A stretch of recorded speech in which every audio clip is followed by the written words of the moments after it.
Pesquisa revela que 54% das brasileiras já sofreram algum tipo de violência cometida por parceiro ou ex-parceiro. Ministro Alexandre de Moraes dá prazo de 48 horas para Jair Bolsonaro esclarecer se autorizou o uso de sua imagem e voz no vídeo de inteligência artificial exibido em convenção do PL. Federação do PT aciona a Justiça Eleitoral contra Flávio Bolsonaro por uso de inteligência artificial em vídeo publicado nas redes sociais. Pesquisa Atlas Intel Bloomberg, divulgada nesta quarta-feira, mostra o presidente Lula na liderança tanto no primeiro quanto no segundo turno da corrida presidencial. Ministério Público de São Paulo abre inquérito para apurar qualidade do serviço em linhas de trem de São Paulo. Já no Paraná, Ministério Público apura a contratação do Google pelo governo de Ratinho Júnior sem licitação. O governo federal anuncia a extensão do prazo do Desenrola para negociação de dívidas até o dia 31 de agosto. O TVT News, segunda edição, começa agora.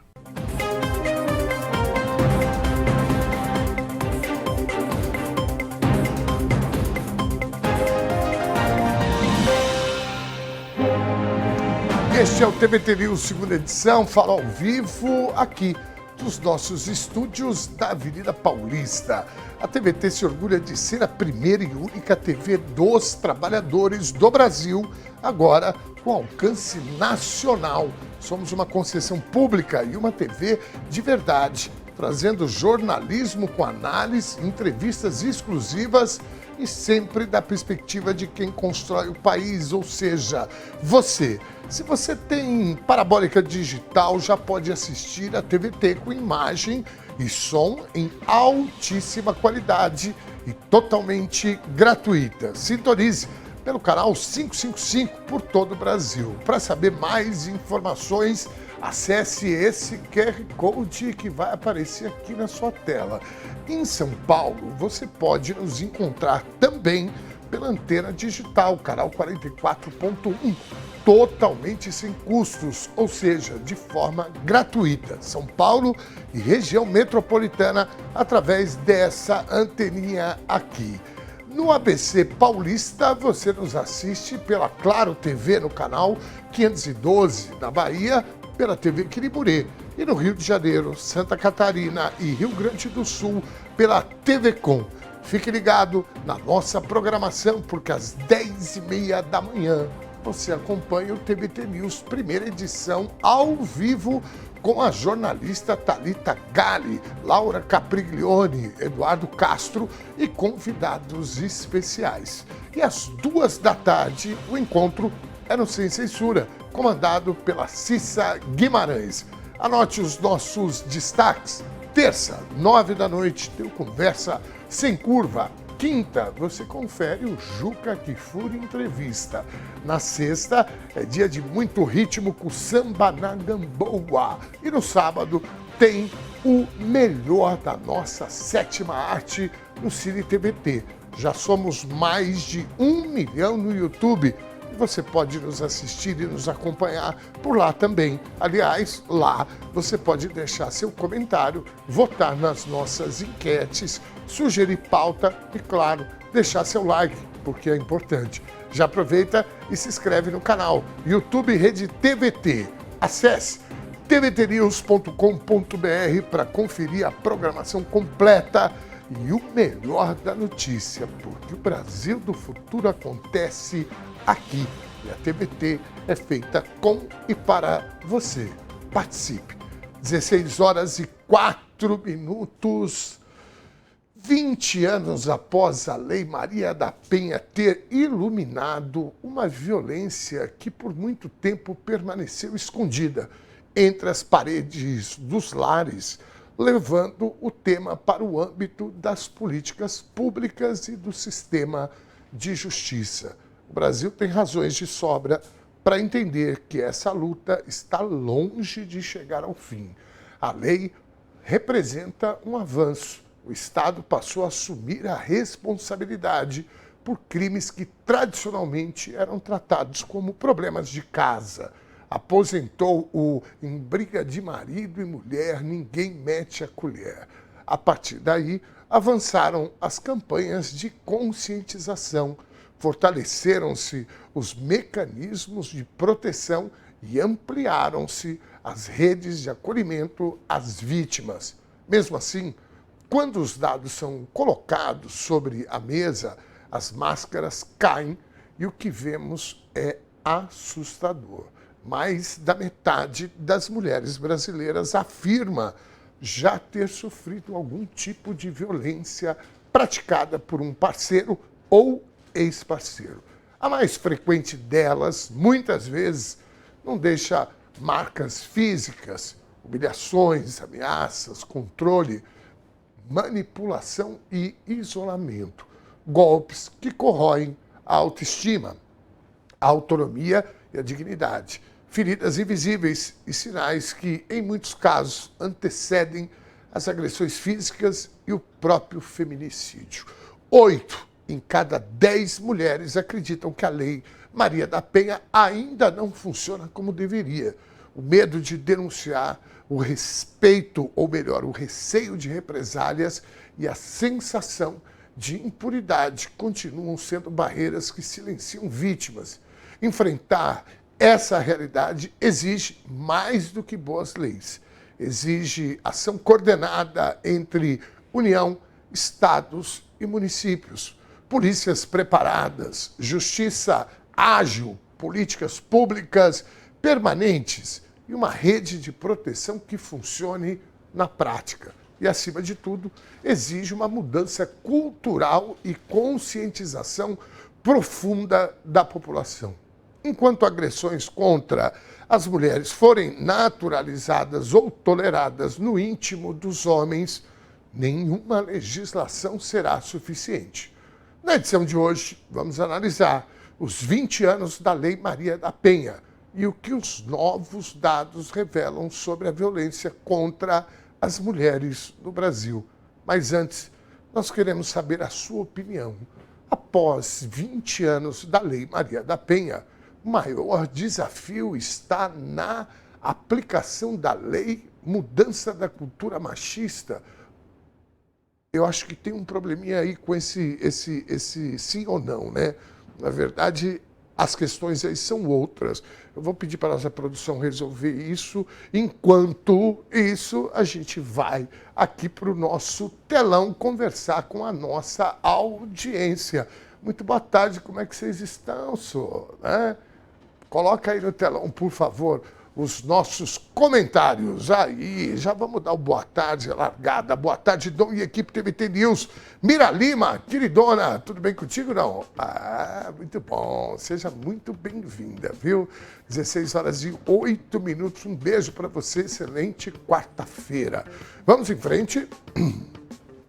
Boa tarde, Dom Ernesto. É o Batoré da Bahia, Catolés, distrito de Abaíra, Chapada Diamantina. Sem dúvidas, Lula será reeleito no primeiro turno. Quem vive, verá. Olha, o Batoré está animado aí. Eu acabei de ouvir isso aqui na redação também, viu? Vamos em frente. Valeu, Batoré, querido. Vamos, 16h08. Boa tarde, gurizada. Como pode, com tudo que estamos vendo, a direita ainda ter eleitores no Brasil? Vendo de ladrões, diz o Abílio Pedroso. Fala, querido Abílio Pedroso, meu parceiro lá do Rio Grande do Sul. 16h09, é o povo falando. Vamos em frente. Olá, queridão. Entrevista da Luna Zaratini foi excelente. Esse é chamado Congresso do Povo. A renovação já chegou. Recomendo a comunidade TVT assistir. Fábia Medeiros, muitíssimo obrigado, viu, queridona? Eu adorei conversar com a Luna Zaratini. O programa foi ao ar ontem, 21h, exibição no domingo, 19h, na TV. No YouTube tá lá a transmissão, você pode assistir a hora que você quiser. A Luna Zaratini promete. Né? Eu fiz essa pergunta para ela daqui 10 anos, né?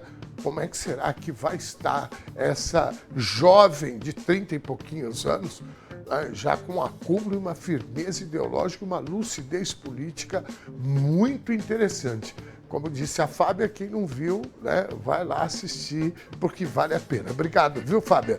16h10. Boa tarde, Dom Ernesto, equipe TVT N2. Convidados, convidadas, comunidade progressista na audiência e no chat, diz o Carlos Prati.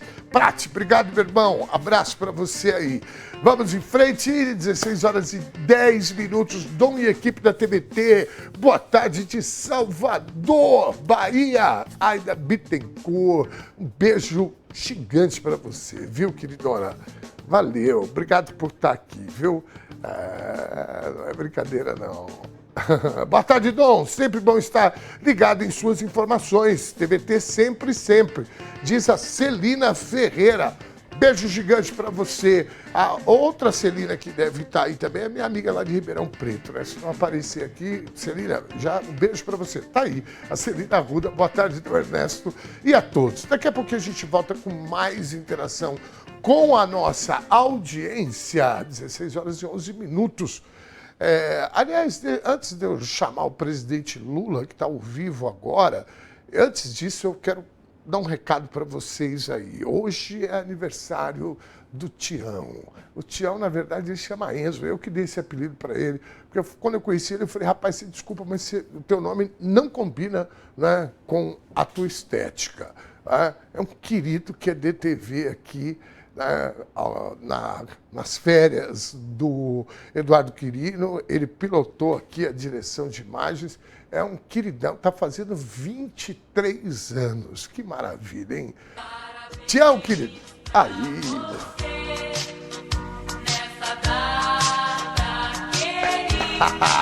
Muito bem. Ô, Tião, eu com 23 já tinha 4 filhos, tá bom? Vamos trabalhar rápido aí, meu filho. O presidente Lula assina agora medidas voltadas à proteção das mulheres, incluindo o chamado PIX Pensão Alimentícia, que estabelece mecanismo para o pagamento automático da pensão alimentícia. Vamos direto para o Planalto acompanhar o evento. Vamos ver quem está falando nesse exato momento. Roda aí, por favor. Da Justiça, participando do pacto entre os estados, fazendo o que foi referido aqui, uma interlocução permanente com os estados e municípios e com a sociedade, de modo que esse tema seja abraçado por todos e não apenas por um segmento. Hoje de manhã, presidente, nós tivemos a possibilidade, com a presença de 6 ministros, da primeira-dama, de apresentar números alvissareiros, que constituem um primeiro passo relevante, que foi exatamente a reversão da tendência até então sempre crescente do número de feminicídios, que pela primeira vez nós conseguimos reverter, apontando nesse semestre uma tendência de queda de 2,54 e levando em consideração o segundo para o primeiro trimestre de 15,74.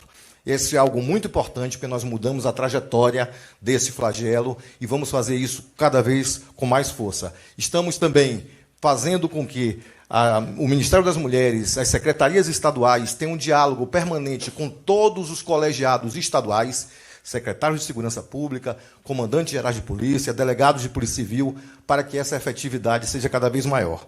Também hoje o ministro Padilha esteve presente, presidente, integrando essa base de dados, vinculando todo o acervo de dados do Ministério da Saúde com o Ministério da Segurança e outros parceiros. Somente dessa forma nós vamos conseguir atacar um outro problema relevante, que é o problema da subnotificação. Nós temos circunstâncias onde cada vez mais aumentamos a efetividade, a primeira-dama mencionou, nós temos hoje 85% das medidas que são cumpridas dentro de 24 horas, graças a essa conjugação de esforços com os demais poderes.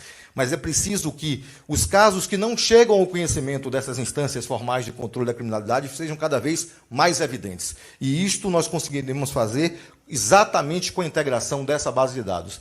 Então é um dia de comemorar, é um dia de persistirmos, não só em produzirmos novas normas, mas como reafirmarmos o compromisso de mudar essa cultura. Então, cultura de proteção e de defesa e de cuidado com a mulher, que o seu governo tem orientado e colocou no centro do debate do país, como nunca antes tem acontecido. Muito obrigado a todos e vamos à sessão. Bom, presidente, Vossa Excelência com a palavra, antes ou depois da sanção? Veio para trabalhar. Então, a sanção dos dois PL, o PL 4300 e o PL 4978. E depois os dois decretos, presidente. Depois, Vossa Excelência fala, né? E depois a foto.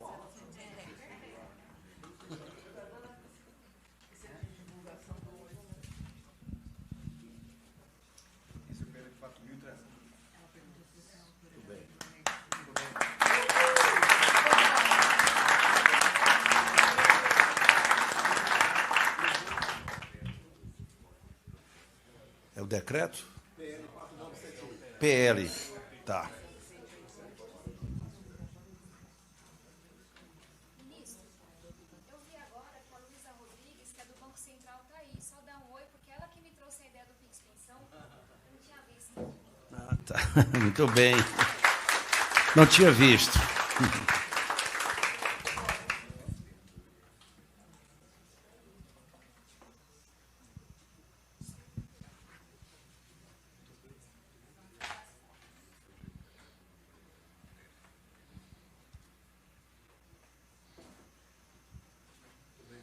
Muito bem.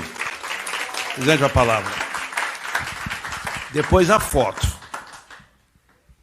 Depois a foto com os parlamentares. E eu também, né? Bom, eu acho que esse ato de hoje aqui,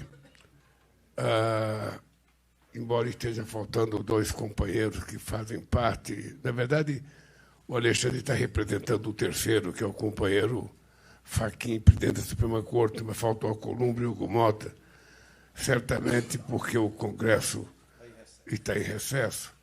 Mas eu acho que é importante a gente ressalvar o seguinte, olha, na medida em que nós estabelecemos a possibilidade dos poderes da República trabalharem juntos, e quando se fala em poder da República, se fala em Congresso Nacional, fala em poder executivo e legislativo e judiciário, quando a gente criou o pacto, a gente envolveu a sociedade civil.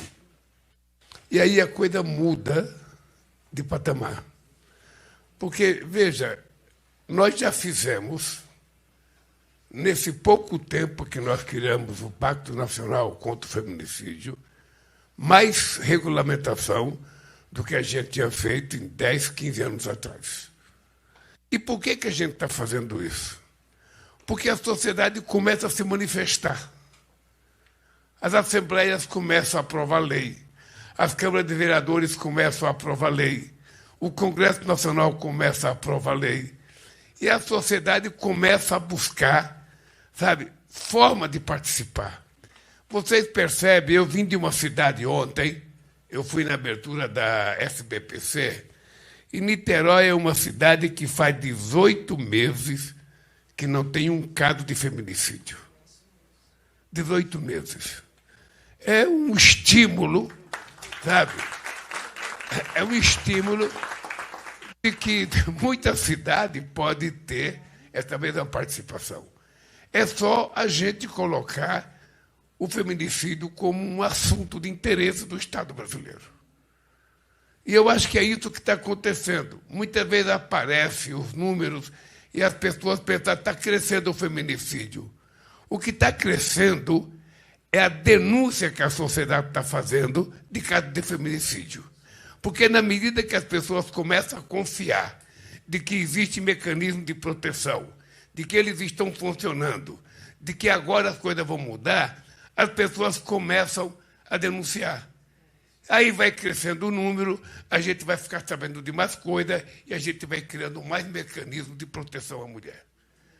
Eu não sei quanto tempo a gente vai chegar a feminicídio zero. Não sei. O que eu sei é que nós demos um passo importante e vamos precisar continuar trabalhando.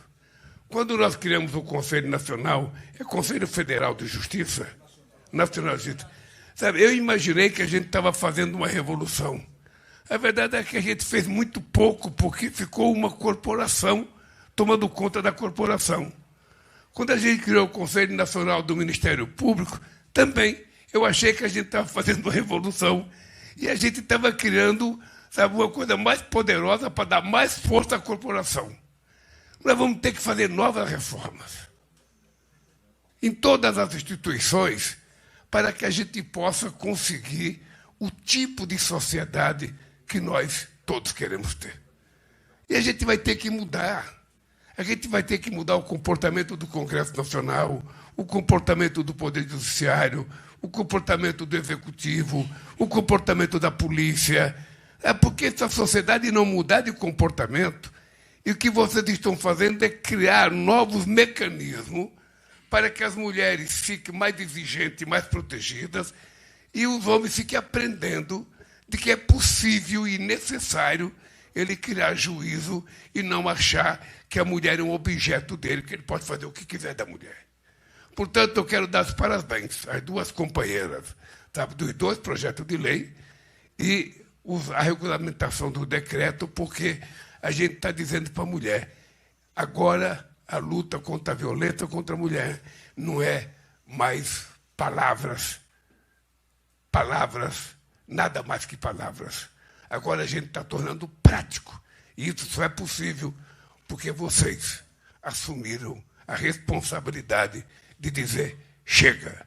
E nós estamos assumindo a responsabilidade de dizer nós vamos criar vergonha e vamos tratar nossas companheiras como companheiras de verdade e não como objeto. Por isso, parabéns. Parabéns ao Congresso Nacional que aprovou as duas leis e parabéns a nós do Executivo pela regulamentação dos dois decretos de lei, que visa as mulheres.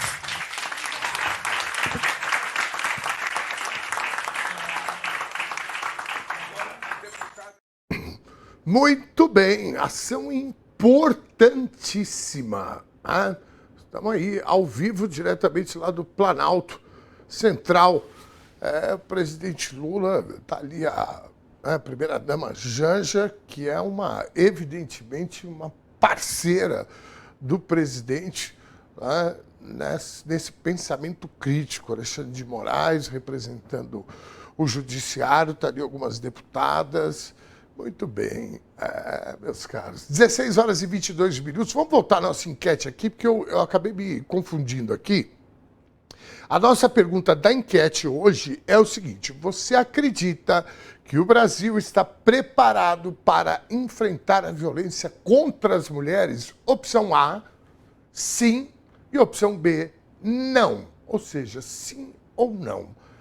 Mande seu voto, vote aí na nossa enquete, deixe seu comentário no YouTube. Você que está pela TV, você também pode participar, é só você pegar o teu celular, pode continuar assistindo o programa, o Jornal na TV, e você abre lá o teu YouTube, põe lá, Rede TVT, e aí pronto, bicho, ó, já sai lá votando, deixando comentário e etc. Já me avisaram aqui que tem uma parcial na tela. O Brasil consegue combater a violência às mulheres. Natália, perdão. O Brasil consegue combater a violência às mulheres? Para 28% sim, para 72% não. Eu já vou adiantar meu voto aqui, eu também acho que não. Tá? Também acho que não. Acho que o decreto que o presidente Lula assinou agora vai contribuir muito com isso. E pegando um gancho na fala do presidente Lula, que citou Niterói, que está 1 ano e meio sem casos de feminicídio. Quando a gente trata esse assunto como prioridade da sociedade brasileira, a gente consegue jogar a luz de fato. Né? E é aí que, obviamente, né, você tem uma série de políticas públicas, né, que vão fazer com que a gente, num curto prazo, né, zere o feminicídio, sim. O presidente Lula falou que não sabe quando, evidentemente, ele não pode dar um prazo, daqui 3 meses acabou, porque não se trata disso, mas o caminho é esse que o presidente colocou aí. Quando a gente entender que isso é um problema do Estado brasileiro, portanto, da sociedade brasileira, do conjunto da sociedade, isso tende a cair de forma muito agressiva. No Rio de Janeiro acontece o 26º Congresso Internacional sobre a AIDS, que ocorre pela primeira vez no Brasil. O evento se torna ainda mais importante no momento em que o combate ao HIV no mundo está abalado devido aos cortes de verba do governo Trump, que terminou com programas de combate à doença. Quem nos traz mais informações ao vivo, diretamente do Rio de Janeiro, é a nossa queridona repórter Viviane Nascimento. Boa tarde, Vivi. Fazia tempo que você não aparecia aqui na telinha no TVT News segunda edição. Seja bem-vinda, viu, queridona? Boa tarde. Obrigada, Ernesto. Boa tarde a todas as pessoas que nos assistem.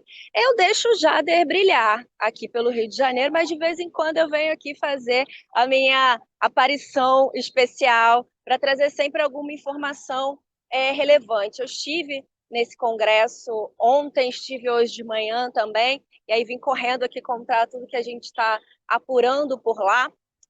Essa é a primeira vez que o Brasil cedia, na verdade, é a primeira vez que esse evento acontece na América Latina. Embora o Brasil tenha sido sempre referência, né, nos últimos 30, 40 anos, no enfrentamento ao HIV/AIDS, pela primeira vez esse congresso, essa conferência internacional acontece no Brasil, está acontecendo aqui no Rio de Janeiro.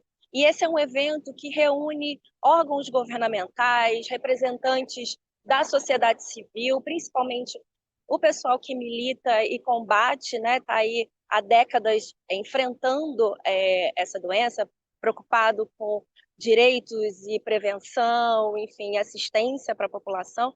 Também representantes das indústrias farmacêuticas, né? A gente está falando de toda uma cadeia de produção que está envolvida tanto na prevenção quanto no tratamento, quando a gente fala de HIV/AIDS no mundo.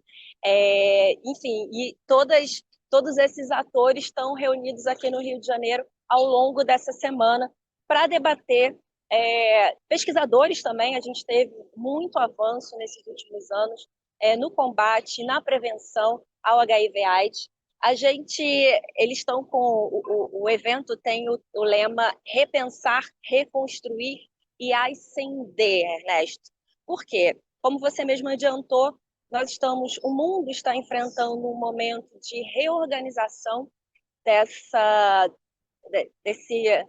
união, digamos assim, do enfrentamento ao HIV/AIDS, depois que o governo Trump, que era realmente o maior financiador de programas internacionais, decidiu, de uma hora para outra, mais um rompante do Trump, simplesmente cortar o financiamento e extinguir muitos programas que eram desenvolvidos para esse tema, né, voltados para esse tema. Então, isso está causando um abalo muito grande, está causando prejuízos enormes no que a gente entende como prevenção, estratégias de diagnóstico e tratamento. Então, está precisando realmente repensar e reconstruir essas estratégias e buscar outras fontes de financiamento, né? Acho que talvez um maior engajamento de outros governos, já que não pode contar mais com o governo norte-americano, estadunidense, para conseguir manter e ampliar esses programas de combate ao HIV/AIDS. Mas, ao mesmo tempo, esse congresso, essa conferência, traz para a gente algumas novidades relevantes, importantes e que nos dão esperança também, né?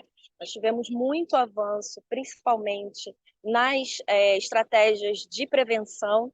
O Brasil também é referência nisso, né? Que a população brasileira tem acesso à PrEP e à PEP, que são estratégias de prevenção. E outra coisa que foi revelada nessa conferência, Ernesto, são mais 2 casos de cura. Agora já são 13, que são pessoas que passaram por tratamentos por outras doenças e que eram pessoas vivendo com HIV, tiveram outras doenças, principalmente leucemia, outras doenças graves relacionadas ao sangue, passaram por por transplante de medula óssea. E agora já são 13 casos de pessoas com mais de um ano com carga viral indetectável, o que, na linguagem leiga, significaria cura, né? A gente não usa ainda esse termo cura de modo absoluto, porque isso precisa de um acompanhamento a longo prazo. Mas esses 13 casos nesse congresso, a Sociedade Internacional de AIDS já contabilizava 11, revelaram mais 2 casos agora, em que a carga indetectável depois desse transplante de medula óssea, esclarecendo que é por outros motivos, enfim, o transplante de medula não é considerado um tratamento para HIV, mas é uma esperança, né? A gente há tantas décadas lutando e pensando e esperando que alguma luz nesse sentido aparecesse e, enfim, estão surgindo caminhos, né? Outra coisa que que está sendo muito debatida nesses últimos dias no Congresso é um relatório especial chamado Unidas e Unidos para Acabar com a AIDS. É um programa, um relatório, um estudo apresentado pela UNAIDS, que é o programa da ONU voltado para esse assunto, e que traz alguns números gerais relacionados a esses 30 anos, últimos 30 anos do combate HIV/AIDS. Então, a resposta global à doença, né, foi enfraquecida de fato com a extinção desses programas e corte de verba. Então, havia uma meta que até 2030 a gente conseguisse erradicar ou estar num nível muito mais baixo de casos de infecção e de mortes, né, de óbitos relacionados a HIV/AIDS. E esse prazo agora, infelizmente, a perspectiva é que ele não seja alcançado, essa meta não seja alcançada. Então, o relatório ele destaca que o mundo vive um momento histórico no desenvolvimento de tratamentos e medicamentos, estratégias de prevenção, mas esses cortes no orçamento, no financiamento global do enfrentamento à doença podem significar um aumento dos números e tanto de infecção, né, quanto de óbitos, porque vai cortar aí o atendimento, principalmente nos lugares mais vulneráveis. E a gente volta àquela tecla que a gente bate sempre, né? Embora a gente esteja avançando no desenvolvimento de tratamentos, a tecnologia esteja evoluindo, ainda tem a grande dificuldade do acesso e isso impacta nas populações mais vulneráveis.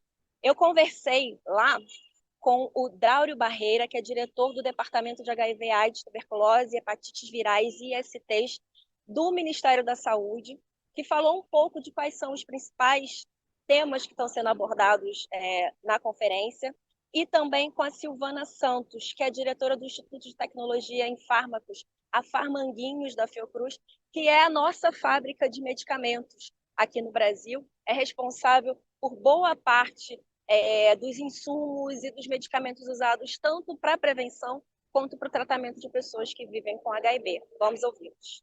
Essa conferência de AIDS 2026, para mim, tem se caracterizado por 4 temas principais.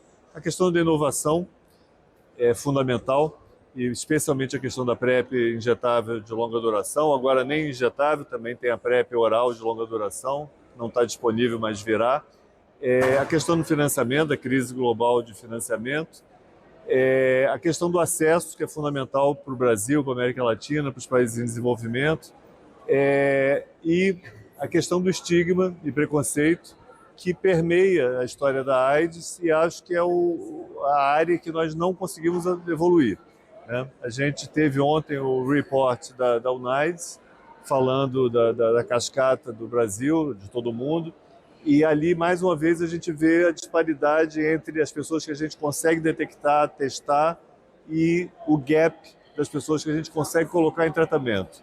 Ou seja, 14% das pessoas que vivem com HIV no Brasil sabem que vivem com HIV e não buscam tratamento, por medo, por estigma, por medo de serem discriminados. Esse é um desafio que é permanente desde sempre e a gente tem que buscar soluções. Financiamento, felizmente, o Brasil não depende de financiamento externo, mas é a grande tônica do mundo todo. Tecnologia, felizmente, estamos tendo cada dia inovações, hard, né, tecnologia dura, mas o acesso é o grande gargalo, né? E acho que a discussão que a gente está tendo e que essa conferência está se marcando é termos tecnologias e não termos acesso a ela. E o Brasil deu um grande exemplo em todas as falas, do ministro principalmente, e todo o Ministério da Saúde, Fiocruz, e todo mundo que fala pelo governo brasileiro, da necessidade de tornar a tecnologia acessível a todos. E isso passa pelo Brasil, passa pelos nossos vizinhos da América do Sul, da América Central, da América Latina, da África, da Ásia, do mundo todo, do hemisfério sul, da linha do Equador para baixo. Para a gente, Farmanguinhos, é muito importante esse evento, porque nos permite troca com os parceiros de todos os países. A gente consegue, através de outras comunidades, saber como está o tratamento, o acesso à profilaxia nos diversos países do mundo. E o nosso objetivo, com o fortalecimento das políticas, é trazer inovação para o nosso país através da produção pública de medicamentos.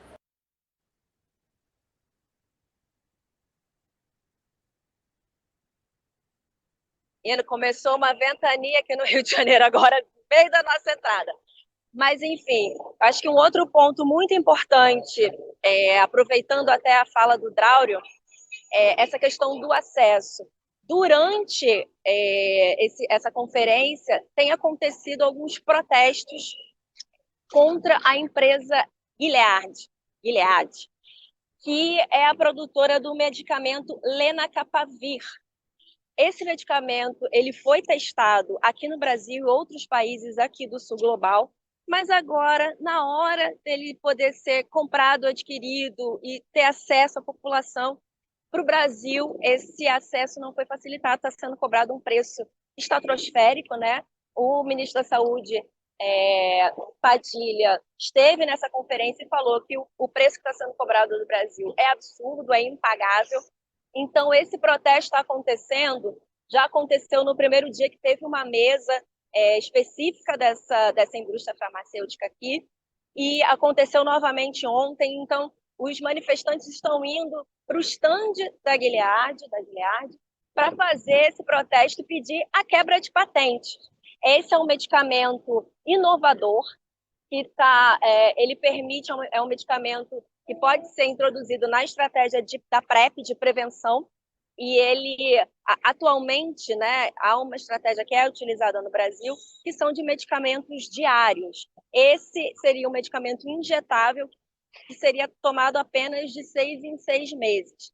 Então, é uma revolução que ampliaria o acesso, aumentaria a segurança de quem está exposto ao vírus, né, do HIV, mas, por enquanto, para o Brasil, embora ele tenha sido testado aqui, ele não está acessível por uma questão financeira. Então, eu conversei sobre isso com a Suzana Van de Gogh, acho que é isso, assim que se pronuncia o sobrenome dela, um sobrenome chique, que ela é uma advogada da Associação para HIV e AIDS aqui no Brasil, que participou desse protesto lá e explicou um pouco melhor para a gente qual é esse panorama.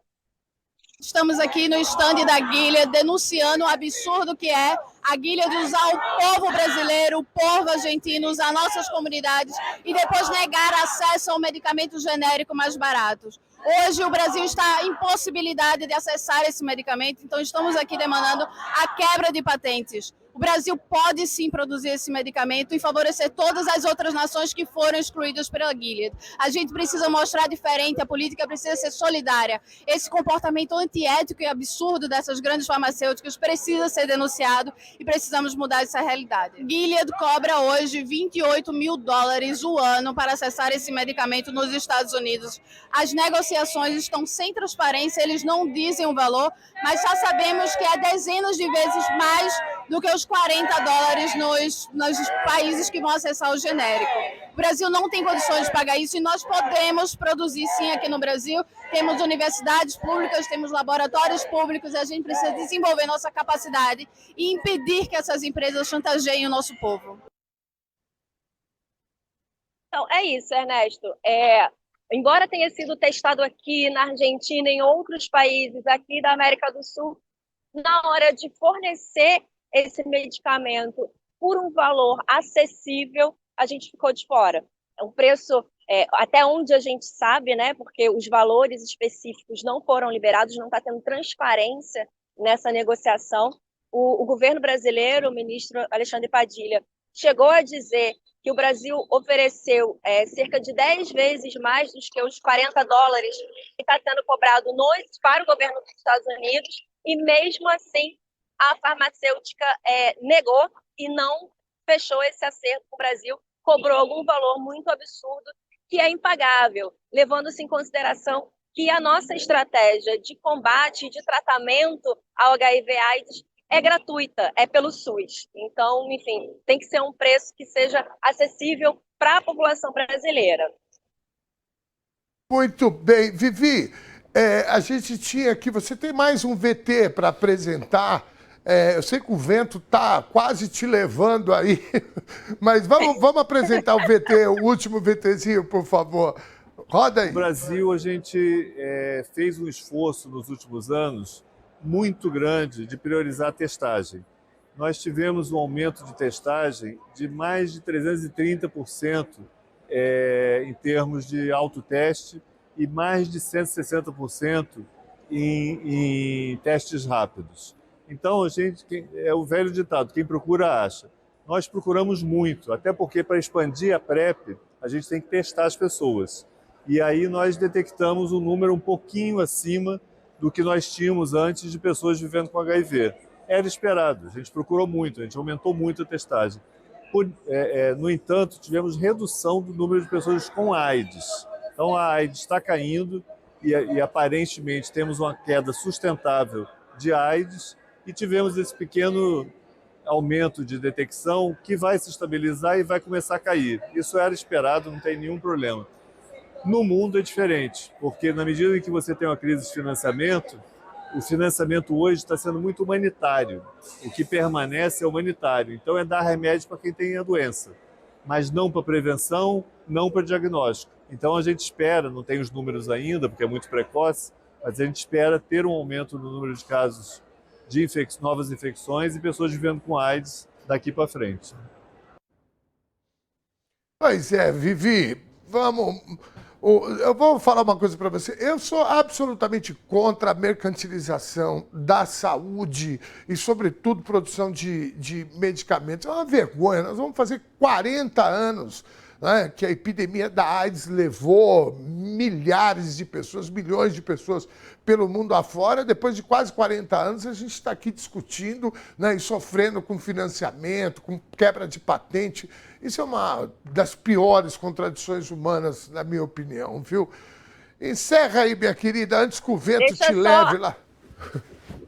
Exatamente. Era só para explicar o contexto da última fala Sim, do Dr. por Braulio. favor. É que um dos apontamentos da conferência, da UNAIDS, é que a possibilidade de uma nova epidemia, já que o Trump cortou o financiamento, você tem menos financiamento para a prevenção da doença, a expectativa é que uma consequência disso é que aumente o número de infectados. O Brasil tem, como ele explicou, a gente teve um leve aumento do número de pessoas, de detecção, né, de diagnóstico de HIV/AIDS, na verdade, de infecção em HIV, que a gente precisa diferenciar, né? A pessoa está contaminada, a pessoa que vive com HIV, não necessariamente uma pessoa que vai ter AIDS, que é a pessoa que fica doente em decorrência do vírus. Então, a gente aumentou aqui o número de diagnósticos, teve um pequeno aumento, porque aumentou a testagem. O Brasil ampliou, teve uma ampliação nacional das estratégias para testagem. Então, se você testa mais, provavelmente você vai ter mais testagens positivas, né? Então, a gente teve esse aumento que, como ele disse, provavelmente vai se sustentar nos próximos anos, mas o adoecimento e a morte diminuiu em consequência do vírus, né? Então, pessoas com AIDS, a gente está com números mais embaixo, teve uma diminuição no Brasil nos últimos 30 anos, se a gente comparar. Mas o diagnóstico foi ampliado. Isso é uma boa notícia, porque se a gente consegue fazer esse panorama, identificar onde está o problema, a gente pode tratar. E o governo brasileiro está nesse sentido, enfim, como referência que sempre foi, né? O Brasil já há décadas é um país de referência. A gente teve aí os 4 anos do governo Bolsonaro que, enfim, toda essa cobertura quase foi desarticulada, mas por sorte a gente tem técnicos e pessoas responsáveis dentro do Ministério da Saúde concursados que puderam manter essas estratégias funcionando, e agora tem essa questão da ampliação. Então, há um risco de uma nova epidemia de HIV/AIDS no mundo por conta dos cortes. Se você não tem estratégia de prevenção e não tem diagnóstico, a expectativa é que realmente esses números aumentem. Mas no Brasil, a estratégia de diagnóstico foi ampliada e agora é a luta para incorporar esses novos medicamentos, essas novidades tecnológicas na nossa estratégia, que está funcionando, mas sempre pode melhorar, né? E o vento piorou. Piorou. Um abraço para vocês aí. Se cuidem aí com essa ventania. Parabéns pela matéria. Muitíssimo obrigado. Viu, Vivi e a equipe toda. Obrigado, querida. Bom, nós estamos já vivendo o momento eleitoral, né? Aquele momento que era para ser a maior festa da democracia, que é justamente a eleição, onde a população, os eleitores, escolhem seus gestores, representantes. Roda a vinheta da 2026.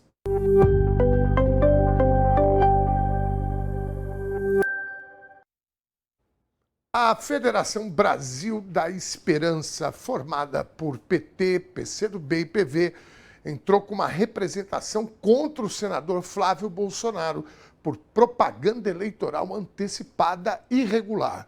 A ação questiona o uso de inteligência artificial em material divulgado pelo pré-candidato do PL, hoje já candidato à presidência.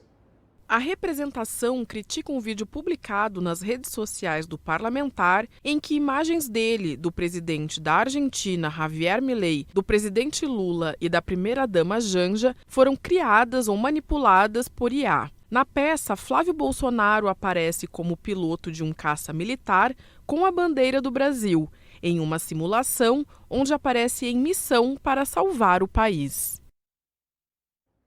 A federação pede a remoção do conteúdo e a aplicação de uma multa de R$30 mil por publicação. Como o vídeo foi divulgado no Instagram, no X e no Facebook, o valor total pedido na ação chega a R$90 mil.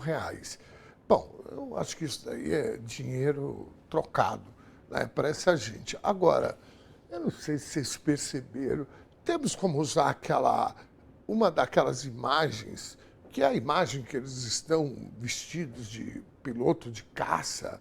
Tem como colocar aqui na tela, não? Não, porque me chamou a atenção, né, o quão infantil é aquilo. Tudo bem que, né, eles têm aí seguidores aí que são meio, né, adultos infantilizados mesmo.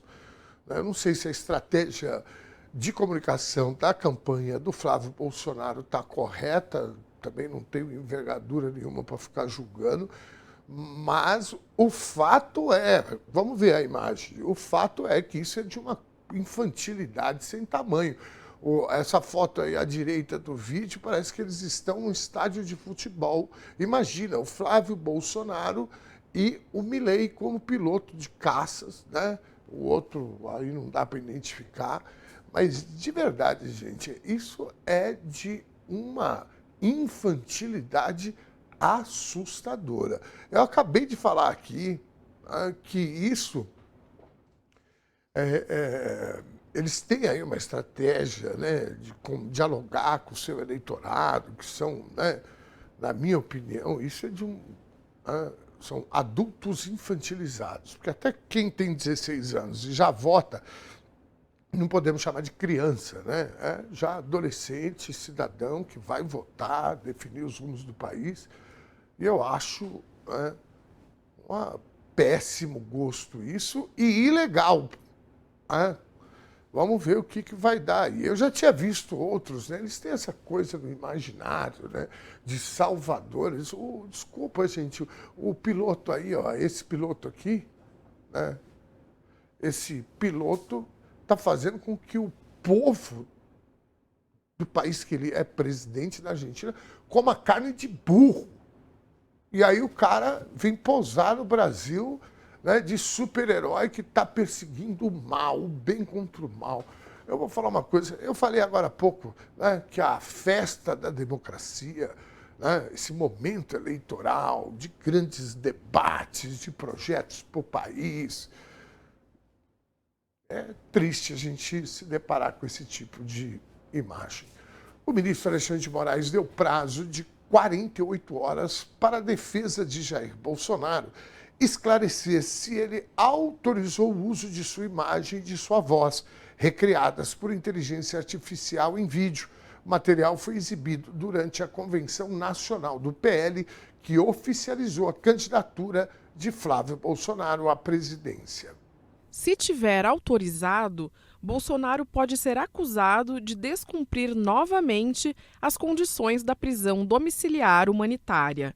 Caso contrário, a conduta pode caracterizar uso ilegal de deepfake por Flávio Bolsonaro e pelo próprio partido.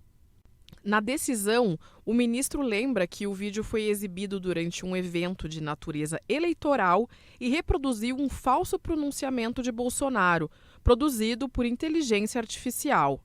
Entre as falas atribuídas ao ex-presidente estão o pedido para que os apoiadores recebessem seu filho de braços abertos, encerrando com a frase: "O Brasil tem futuro e o futuro é Flávio Bolsonaro, presidente". O despacho também recorda que poucos dias antes, Bolsonaro já havia sido punido por violar essas determinações ao redigir a chamada Carta aos Brasileiros, posteriormente divulgada por Flávio Bolsonaro nas redes sociais. E agora há pouco a defesa do ex-presidente Jair Bolsonaro se manifestou.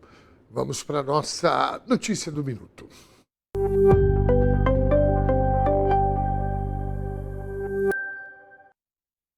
A defesa afirmou que o ex-presidente não autorizou o uso da imagem e voz dele no vídeo produzido com inteligência artificial.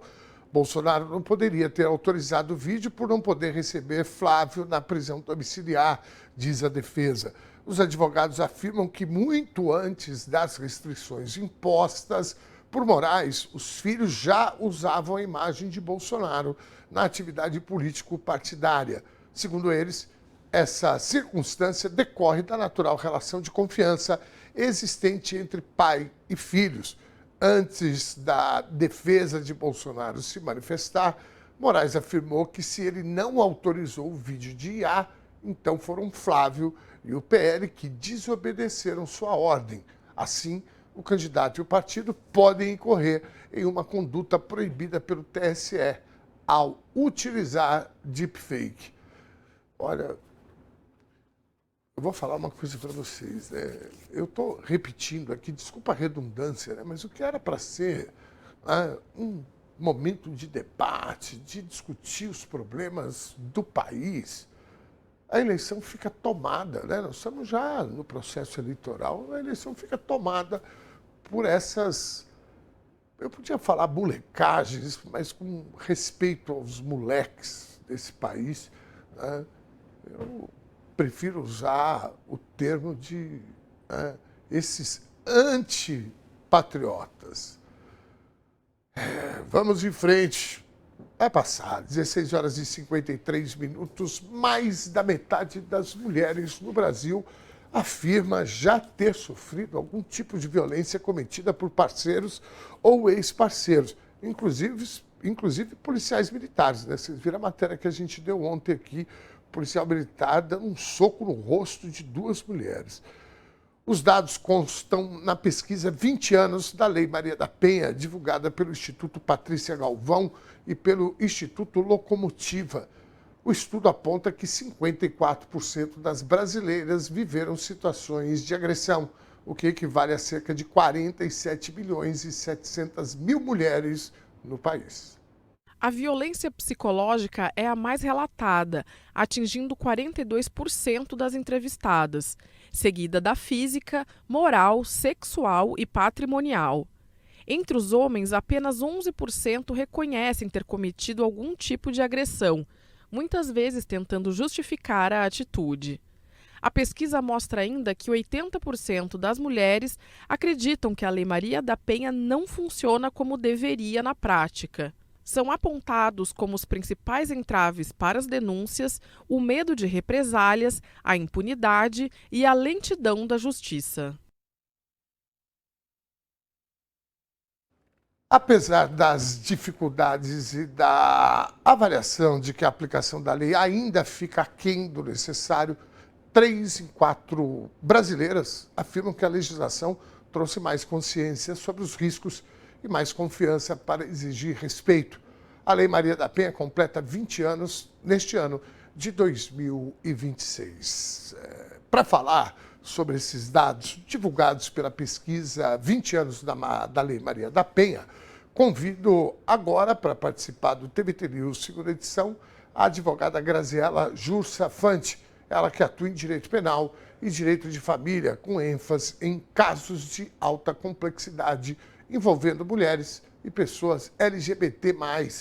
Boa tarde, Graziela, LGBTQIA+, perdão. Boa tarde, Graziela, seja muito bem-vinda. Como você está, querida? Como é que você avalia os 20 anos da Lei Maria da Penha? Boa tarde, querida. Obrigado por estar aqui com a gente. Boa tarde. Boa tarde, Dom Ernesto.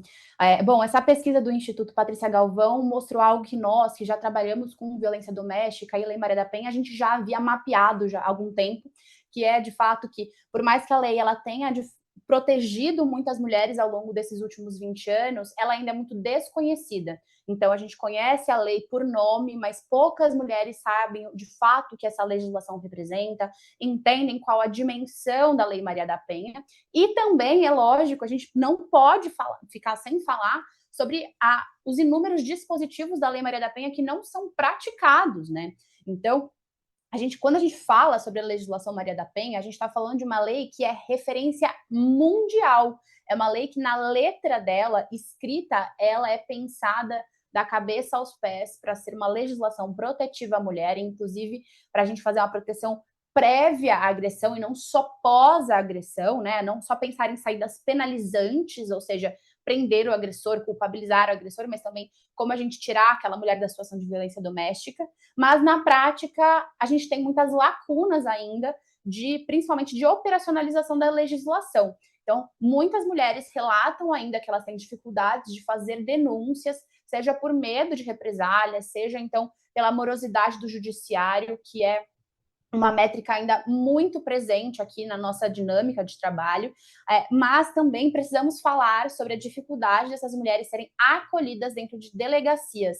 Então, é constante, é muito comum que elas ali, ao chegarem até a delegacia para denunciar, elas sejam demovidas daquela ideia, até porque hoje, pelo menos falando da realidade do estado de São Paulo, estamos falando de uma polícia que a polícia que estatisticamente mais morre, que mais trabalha, né, enfim, em todo o Brasil, e que tem uma das menores remunerações em termos de faixa salarial. Então, é um pessoal que está muito sobrecarregado. A gente tem algum tempo já sem concurso para escrivão, enfim, né, que são as pessoas que estão ali na linha de frente do tratamento das vítimas. Então, como esperar também que elas sejam bem acolhidas, né? Ali não há como responsabilizar individualmente o delegado, ou o escrivão, ou o policial que fez aquela ocorrência, mas sim o Estado como um todo, que após 20 anos da Lei Maria da Penha ainda não conseguiu preparar todo o seu potencial para conseguir proteger mulheres e conseguir agraciá-las ali com a calma e a tranquilidade de viver uma vida que merece ser vivida e não morrerem.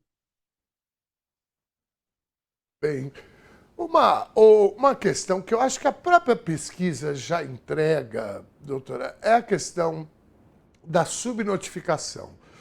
Porque 54%, ou seja, um pouco mais da metade, né, da população, né, das mulheres, que é um pouquinho a mais do que os homens, né? As mulheres são maioria, mas esse número já me parece que tem subnotificação aí. Porque quando se fala de violência contra a mulher, nós não estamos falando exclusivamente daquela violência física que acaba na delegacia, né, que a polícia vai no domicílio, todo mundo vê, etc. Tem a violência que fica ali, infelizmente, ainda dentro de quatro paredes ou, no máximo, ali no entorno das pessoas que convivem, né, sobretudo com a vítima. Então, me parece que esse número ele está, né, muito tímido. Como é que você avalia essa questão, doutora?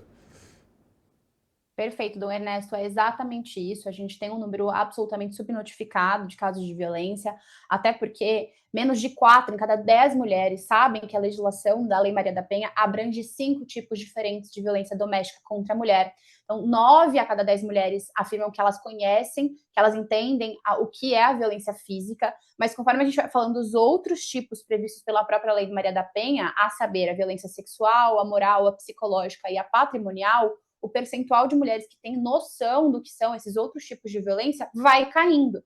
Consequentemente, se eu não sei que aquilo é crime, como que eu vou denunciar? Como que eu vou pedir ajuda para alguém me tirar dessa situação? E aqui a gente também precisa entender um pouco de contexto de Brasil. Quando a gente fala sobre violência moral e violência psicológica, a gente está falando de coisas que são absolutamente normalizadas dentro da dinâmica dos relacionamentos brasileiros. É comum você ofender a sua parceira, você diminuí-la, você xingá-la. Isso é, infelizmente, uma prática quase que rotineira na maioria das famílias brasileiras e poucas têm dimensão que, de fato, isso é um crime tutelado pela Lei Maria da Penha. E, diga-se de passagem, pouquíssimas mulheres sabem que o ato sexual ele precisa ser consentido, caso contrário, ele vira crime de estupro. Muitas delas acreditam justamente que por elas estarem em um casamento, elas precisam servir sexualmente aos seus maridos para satisfazê-los. É aquele famoso, ou você me serve ou vou procurar em outro lugar. E, consequentemente, mulheres acabam ali vivendo uma dinâmica de violação sexual, de estupros reiterados dentro do casamento, e aqui é muito importante a gente dizer isso para a audiência. Uma relação sexual não consentida é estupro, e um estupro é crime tutelado pela própria Lei Maria da Penha, e vocês têm sim o direito de dizer não para os seus maridos. Para que a gente esteja num relacionamento harmonioso, pressupõe-se comunhão de vontades. Se não há comunhão de vontades, consequentemente, se alguém usa força ou manipulação para conseguir algo, isso vira crime. Então, como que a gente vai falar em números absolutos, Dom Ernesto, sobre a Lei Maria da Penha, se a gente não tem ainda nenhum entendimento coletivo do que são esses crimes tutelados por ela? Como que eu vou entender que essas mulheres vão saber que elas podem procurar a delegacia depois de elas serem ofendidas continuamente? E aqui eu vou poupar a audiência das ofensas, mas são aquelas mais comuns que a gente conhece, que estão na boca do brasileiro quase que de forma automática para se referir a mulheres, mas que são crimes, que no final das contas, dentro de uma dinâmica contínua de relacionamento, obviamente vão ter prejuízo psicológico para aquela mulher. Como que eu vou explicar, dentro de números ali que são muito discrepantes da realidade, justamente que viver numa dinâmica em que você é constantemente humilhada, que você é constantemente subalternizada pelo seu companheiro, também é uma forma de violência. Então, o primeiro passo aqui é que a gente consiga, para os próximos 20 anos, porque essa legislação não vai acabar por aqui, né? Esses 20 anos são um marco, mas eles são apenas o começo. A gente precisa pensar como planejar os próximos 20 anos, o que precisamos que a lei faça por nós nos próximos 20 anos. E, acima de qualquer coisa, informação, né? Não tem como a gente falar sobre medir política pública sem que a gente informe mulheres dos seus direitos. Muito bem. Sabe que a nossa avaliação aqui, doutora Graziella, é que a gente tem uma carência gigantesca do ponto de vista, digamos, criminal. Nós não temos delegacias especializadas abertas aos sábados e domingos, pelo menos aqui em São Paulo, que é a maior cidade não só do Brasil, mas da América Latina, uma das maiores do mundo. Nós não temos policiais preparados para dar o acolhimento. Muitas vezes a gente deu um dado aqui esses dias que as medidas protetivas demoravam 16 dias em média para serem concedidas, baixou para 3 dias, e mesmo assim é um absurdo, porque uma mulher que está em risco, né, como que ela vai passar esses 3 dias? Né? Vai passar escondida?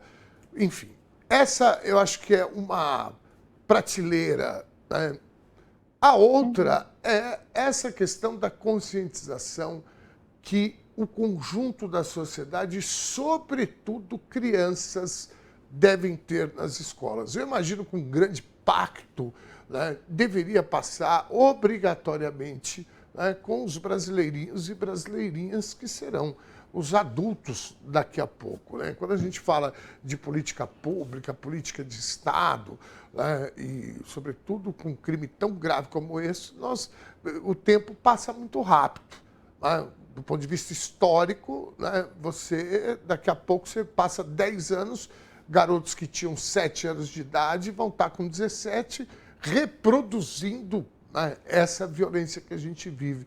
Como é que você avalia essa questão da conscientização e desse pacto, né? Eu sempre falo que as políticas públicas, políticas de Estado, devem obrigatoriamente ser sempre transversais. E me parece que, sim, nesse caso, mais do que nunca. Como é que você avalia essa questão, doutora? Com certeza, Dom Ernesto, acho que a sua lógica está absolutamente correta, até porque a gente tem uma mania nesse país de achar que a solução para crime é a criminalização, é o endurecimento, é o enrijecimento das legislações penais. E, infelizmente ou felizmente, os processos históricos nos mostram que endurecer penas não há necessariamente uma correlação com a diminuição da incidência dos crimes, né? Então, mais do que, vamos aumentar a quantidade de anos que a pessoa cometeu tal crime e vai ficar presa. Não, a gente precisa preveni-los, a gente precisa atuar no antes da violência, não só no depois. Porque se a gente enrijece a legislação penal, a gente está atuando no depois, ou seja, a gente não está prevenindo a violência. Aquela mulher que foi agredida já foi agredida, a gente vai, no máximo, colocar ali aquele agressor na cadeia e tá bom, perfeito. Mas como que a gente previne essa mulher de ser agredida? E daí entra a informação, entram as políticas públicas. E eu acredito que não só precisamos informar crianças e precisamos tecê-las dentro do conceito de democracia, em termos de respeito, enfim, não só porque elas serão as cidadãs e cidadãos de amanhã, mas também porque eles são atores fundamentais para salvaguardar dinâmicas familiares. Então, uma criança na sua inocência pode muito bem, depois de ter conhecimento dentro de uma aula do que é violência doméstica contra a mulher, confidenciar para uma professora que ele vê isso em casa, que é o que o papai dele faz com a mamãe dele. Então, a gente consegue, inclusive, ali, num esforço de escola, comunidade, família e Estado, a gente consegue fortalecer redes de proteção a mulheres. Então, é importantíssimo numa perspectiva de conscientizar aquelas pessoas que serão os adultos do futuro, mas eles também influenciam muito diretamente na forma como as suas irmãs, as suas mães, as suas tias, as suas avós são tratadas no hoje. Muito bem. Eu acho... presidente Lula, agora há pouco, estava ao vivo, nós transmitimos aqui, assinando um decreto com um conjunto de medidas, né? E uma das falas dele, ele citou, inclusive, a cidade de Niterói, no Rio de Janeiro, que está há 18 meses sem ter um feminicídio. E eu insisto com essa questão da conscientização. Eu hoje tenho uma matéria na Folha de São Paulo sobre o curso que aquele ator global, Juliano Casarré, tem dado, né, para masculinidades fragilizadas, feridas. E o que me assustou lendo essa matéria é que eles estão, inclusive, querendo ampliar o curso para outros estados. O curso foi aqui em São Paulo e veio gente do Brasil inteiro, de outros estados, deram depoimentos. E o nível de desinformação ou minimamente de equívoco é assustador, doutora. Eu vi uma das palestrantes dizendo o seguinte, que o Bolsa Família é responsável, né, por ferir a masculinidade dos homens, porque é a mulher que é a pessoa autorizada a receber o Bolsa Família. Isso está tirando o status de provedor, de chefe de família. Eu fiquei com o estômago embrulhado e preocupado, né? Que a gente está, na verdade, numa disputa de um mundo entre a civilização e a barbárie. O que a gente tem divulgado, noticiado, não só nós, mas o conjunto da imprensa no Brasil, de casos de feminicídio, aumento de feminicídio, e você ter um movimento, né, de homens que reitera essa posição da mulher de submissa, de objeto, é assustador. Como é que você avalia essa questão dessa disputa, né, de visão de mundo e de Brasil do futuro que a gente vai ter um futuro muito curto? São tempos tenebrosos para se viver, Dom Ernesto. Acho que não tem outra forma de lidar com isso. Até quando você me trouxe essa fala de que isso atrapalharia no senso de provedor, é contraditório per se, né? Porque hoje em dia a maioria das famílias brasileiras são chefiadas por mulheres. São mulheres que, estatisticamente, nesse país, são arrimos de família, financeiramente falando. Então, é contraditório até cientificamente, quando a gente faz uma visão, de fato, macropolítica, econômica, sobre o que acontece no nosso país. Mas eu tenho visto muito um discurso crescente, principalmente em relação ao voto feminino. E daí isso é algo que pega ali num calcanhar de Aquiles, justamente porque a gente não tem 100 anos de voto feminino nesse país. O sufrágio universal, ele vem em 38, ou seja, as mulheres no Brasil não têm sequer 100 anos de direito ao voto, e a gente está tendo nosso direito ao voto ameaçado. Porque a mulher solteira vota mal, porque a mulher vota mal. Dentro de uma democracia, é muito importante que a gente se lembre que não existe voto bom ou voto ruim, existe voto democrático, existe voto individual, e é assim que uma democracia opera. E a mulher deve votar em quem melhor lhe satisfaz politicamente, né? Quem faz mais sentido dentro da plataforma que ela acredita.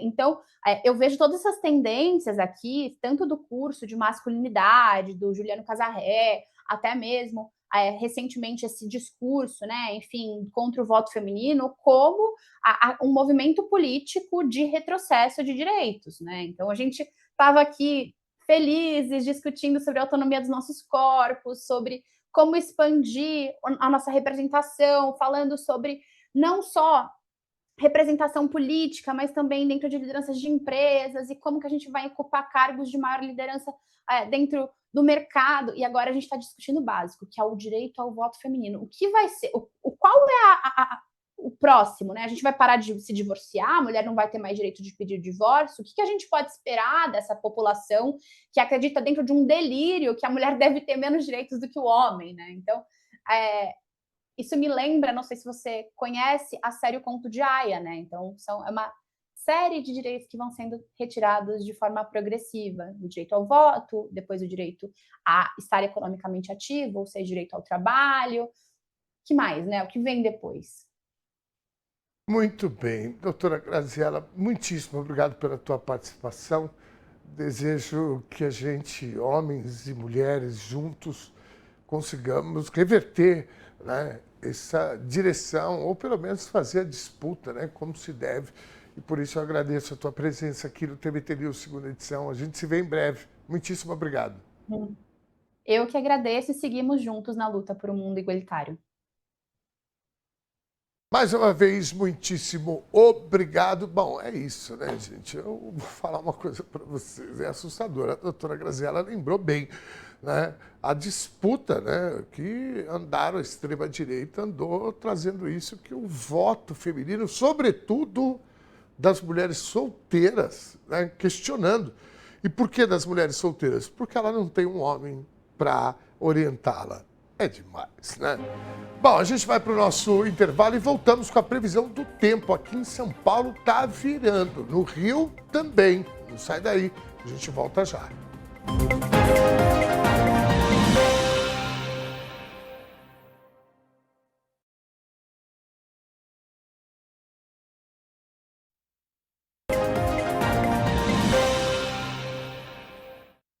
Este é o TVT News, segunda edição, falo ao vivo, aqui da Avenida Paulista. Aliás, vamos dar uma olhadinha como é que está a Avenida Paulista. Podemos, Eduardo Quirino? Aí, ó. Até que está melhor, né? Quando eu cheguei aqui no prédio da TV, estava uma ventania igual lá no Rio de Janeiro. Acho que o vento foi subindo, né? E atingiu o centro do Rio de Janeiro. Vocês viram aí a nossa repórter Viviane apanhando do vento lá, né? Bom, vamos para os nossos comentários aqui na tela, não pode ser? Eu queria já ir preparando uma prévia da pesquisa também, aliás, da nossa enquete, tá? Boa tarde, Dom Ernesto. Celina Arruda, querido, um beijo gigante para você, viu, minha amiga? Obrigado por estar aqui. Feliz aniversário, Tião, diz a Laura Pimenta. Boa, Laurinha. Tião merece, viu? Ô, rapaz, gente boa esse, viu? Parabéns, Tião. Dormindo é uma maravilha, né? Não perturba ninguém. Parabéns, feliz Tião, aniversário. Ô, Tião, aniversário, diz o Carlos Prates. Tá aí, Tião, querido Enzo, nosso camaradaço. A doutora Graziela Fante é muito preparada sobre o assunto e tem uma verve articulada, assertiva, incisiva. É um prazer, doutora, diz o Miguel Gomes. Muito bom, Miguel, abraço, que bom que você gostou da nossa convidada. Vamos em frente, 17 horas e 17 minutos. Dom Ernesto, o inelegível Bozo, já falou que autorizou o vídeo. Agora o STF tem que ser duro com o Tariflávio, ou seja, o rachadinha, diz o José Clênio. Nós vamos falar sobre isso, Zé. Eu assim, né? Eu só não queria que fosse impugnada a candidatura do Flávio Bolsonaro. Porque eu acho que o Brasil vive um conflito, né, que é uma coisa absurda, né? A gente estava falando aqui com a doutora, inclusive, a doutora Graziella, né, sobre essa visão de mundo, porque a política, na verdade, é a disputa de visão de mundo. E a gente está tendo uma disputa tão antagônica, né, que a gente precisa resolver isso no voto. A população precisa decidir, né? Então, eu gostaria imensamente, que o Flávio Bolsonaro não desistisse e também não fosse impugnado. Não sei se isso vai acontecer, nós vamos avaliar daqui a pouco, mas eu não desejo isso, porque eu acho que o Brasil precisa avançar. O Brasil precisa sair, né, dessa armadilha de ficar discutindo pauta de costumes, essa guerra cultural. Eu acho que nós precisamos, né, a gente precisa se livrar desse lugar, porque enquanto a gente não se livrar, a gente vai ter dificuldade. O que eu falei no início da edição de hoje, nós estamos discutindo todos os dias, a gente não discute programa de governo. Não tem. Infelizmente, a gente discute o Milei, que veio aqui ofender o presidente da República, ofender o ministro do STF. A gente não discute projeto. Olha, né, o campo A apresentou isso, né? O campo B apresentou isso. Vamos, né, comparar, trazer especialistas para discutir. Eu estou animado, ansioso para discutir sobre projetos que a gente precisa. Nós temos aí a transição energética, que é uma coisa importantíssima para o Brasil do futuro que a gente imagina e quer. Então, precisamos discutir com profundidade esses assuntos. Nós temos aí a questão do feminicídio, violência contra a mulher. Nós queremos propostas. Não adianta ficar falando, eu quero e eu vou acabar com a violência contra a mulher. Não adianta. Isso são palavras e palavras, como disse o presidente Lula agora há pouco, né? Então é muito triste tudo isso. Mas eu acho que nós precisamos, para resolver isso, nós precisamos tirar a prova na eleição. O povo brasileiro escolher. Não, a gente quer esse projeto e que o perdedor ele aceite o resultado, porque senão vão presos também. Aquela outra turma já foi, se tentarem de novo, vão ser presos de novo. Uma frente fria, daqui a pouco a gente volta com mais interações, tá? Uma frente fria deverá provocar chuvas fortes e intensas rajadas de vento entre essa quarta e a quinta-feira em todo o estado de São Paulo. O alerta é da Defesa Civil na região metropolitana da capital e na Baixada Santista. As rajadas poderão atingir até 90 km por hora. A instabilidade vai provocar pancadas de intensidade moderada a forte em todo o estado paulista, acompanhadas por muitos raios. Há risco de queda de árvores, destelhamentos, corte no fornecimento de energia e prejuízos no trânsito. Na região sul, temporais com granizo e volumes elevados podem causar alagamentos e enxurradas. No Rio Grande do Sul, os ventos podem passar dos 70 km por hora. Na quinta-feira, a chuva segue no oeste paranaense e catarinense. No centro-oeste, o tempo fecha no sul e no oeste do Mato Grosso do Sul. Já no nordeste, as instabilidades ficam concentradas entre o litoral do Rio Grande do Norte e Alagoas. Na região norte do país, as pancadas mais fortes se concentram no Amazonas, em Roraima, no Amapá e no norte e noroeste do Pará. Também com possibilidade de raios. Agora há pouco, rajadas de vento que ultrapassaram 100 km por hora provocaram a paralisação temporária das operações no Porto de Santos e das travessias de balsas, além de causar diversos transtornos, como queda de árvores e destelhamentos em várias cidades da Baixada Santista. Uma pessoa foi atingida por uma árvore e morreu no local. 17 horas e 22 minutos. Eu continuo preocupado com o sul do país. A gente se lembra aqui o que aconteceu nas enchentes. Os especialistas, os técnicos, cientistas estão alertando.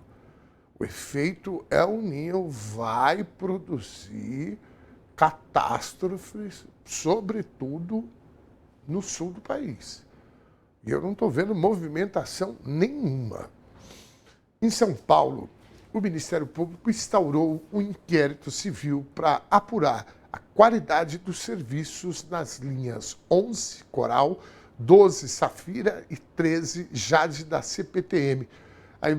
A investigação envolve a concessionária Trivia Trens, que assumiu a operação assistida dos ramais em 21 de julho e teve o serviço suspenso dias depois, após uma explosão na linha Safira.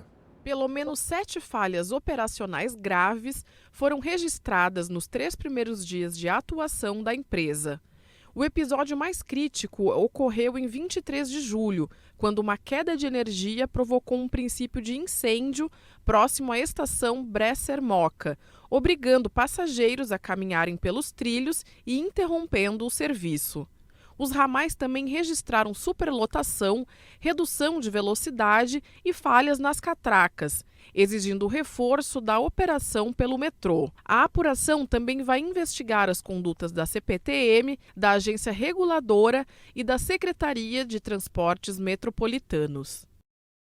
O Ministério Público considera que há um histórico de falhas nas 3 linhas, inclusive no período em que elas eram operadas exclusivamente pela CPTM, o que exige uma análise ampla da qualidade da prestação do serviço.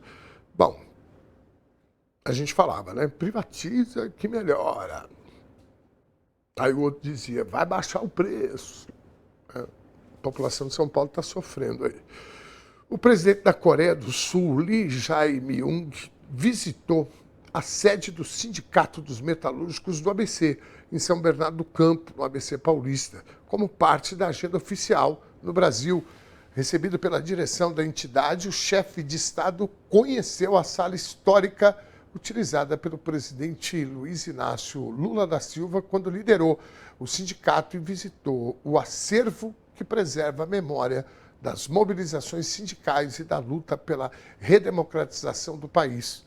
Nas redes sociais, ao comentar a visita, Lee Jae-myung escreveu, abre aspas, todos nós crescemos em ambientes difíceis, por isso sabemos o valor de cada pessoa. A visita chegou um dia após o encontro entre Lula e Lee Jae-myung em Brasília, que teve como foco o fortalecimento das relações entre Brasil e Coreia do Sul e a ampliação da cooperação econômica e comercial com o Mercosul. Segundo o presidente do sindicato, Wellington Damasceno, a passagem do líder sul-coreano reforça o reconhecimento internacional da história dos metalúrgicos do ABC e do papel da entidade na defesa da democracia e dos direitos dos trabalhadores. Muito bem, bacana isso, né? A gente vive falando aqui, sobretudo né? Eu tenho uma relação com os sindicatos metalúrgicos do ABC, assim como muita gente, né? De muito respeito, né? Toda vez que eu entro, inclusive nesse espaço aí, eu fico emocionado. Aliás, eu vou sugerir uma visita a vocês. Quem não conhece os sindicatos metalúrgicos do ABC, vale muito a pena. Aliás, eles vão te receber super bem, vão te acolher bem, né? Normalmente separam lá algum diretor para fazer o percurso, conhecer tudo. É maravilhoso. Parabéns ao novo presidente Wellington Damasceno. Ontem ele esteve aqui na TVT, né? Acabou de tomar posse como novo presidente. E a gente tem uma expectativa muito grande em relação ao Wellington. Já tive a oportunidade de entrevistá-lo algumas vezes e, olha, eu vou falar uma coisa para vocês, viu? Uma liderança extremamente preparada. Vamos agora para o nosso Giro de Notícias. Roda aí.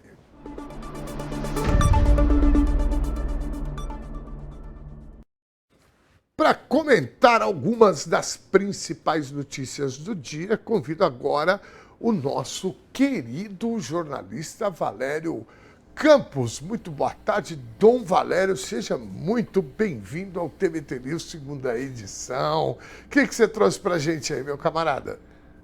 Muito boa tarde, Ernesto. Boa tarde a todos. Vamos começar aqui o nosso bate-papo falando de problemas na comunicação. Antigamente as pessoas escreviam cartas umas para as outras, né? E tinha aquela preocupação de ser bem claro, né? De explicar bem, já que você não estava vendo a pessoa, ela não está te ouvindo, escreve ali direitinho. Hoje as pessoas trocam mensagens, mas é o mesmo princípio, continua valendo, a clareza da comunicação. E é justamente sobre a falta de clareza que a gente vai falar agora. Imagina a situação, Ernesto. Durante 6 meses da tua vida, você se dedica a estudar para um concurso que tem uma vaga só. É o chamado Enem dos concursos, né? O concurso público unificado.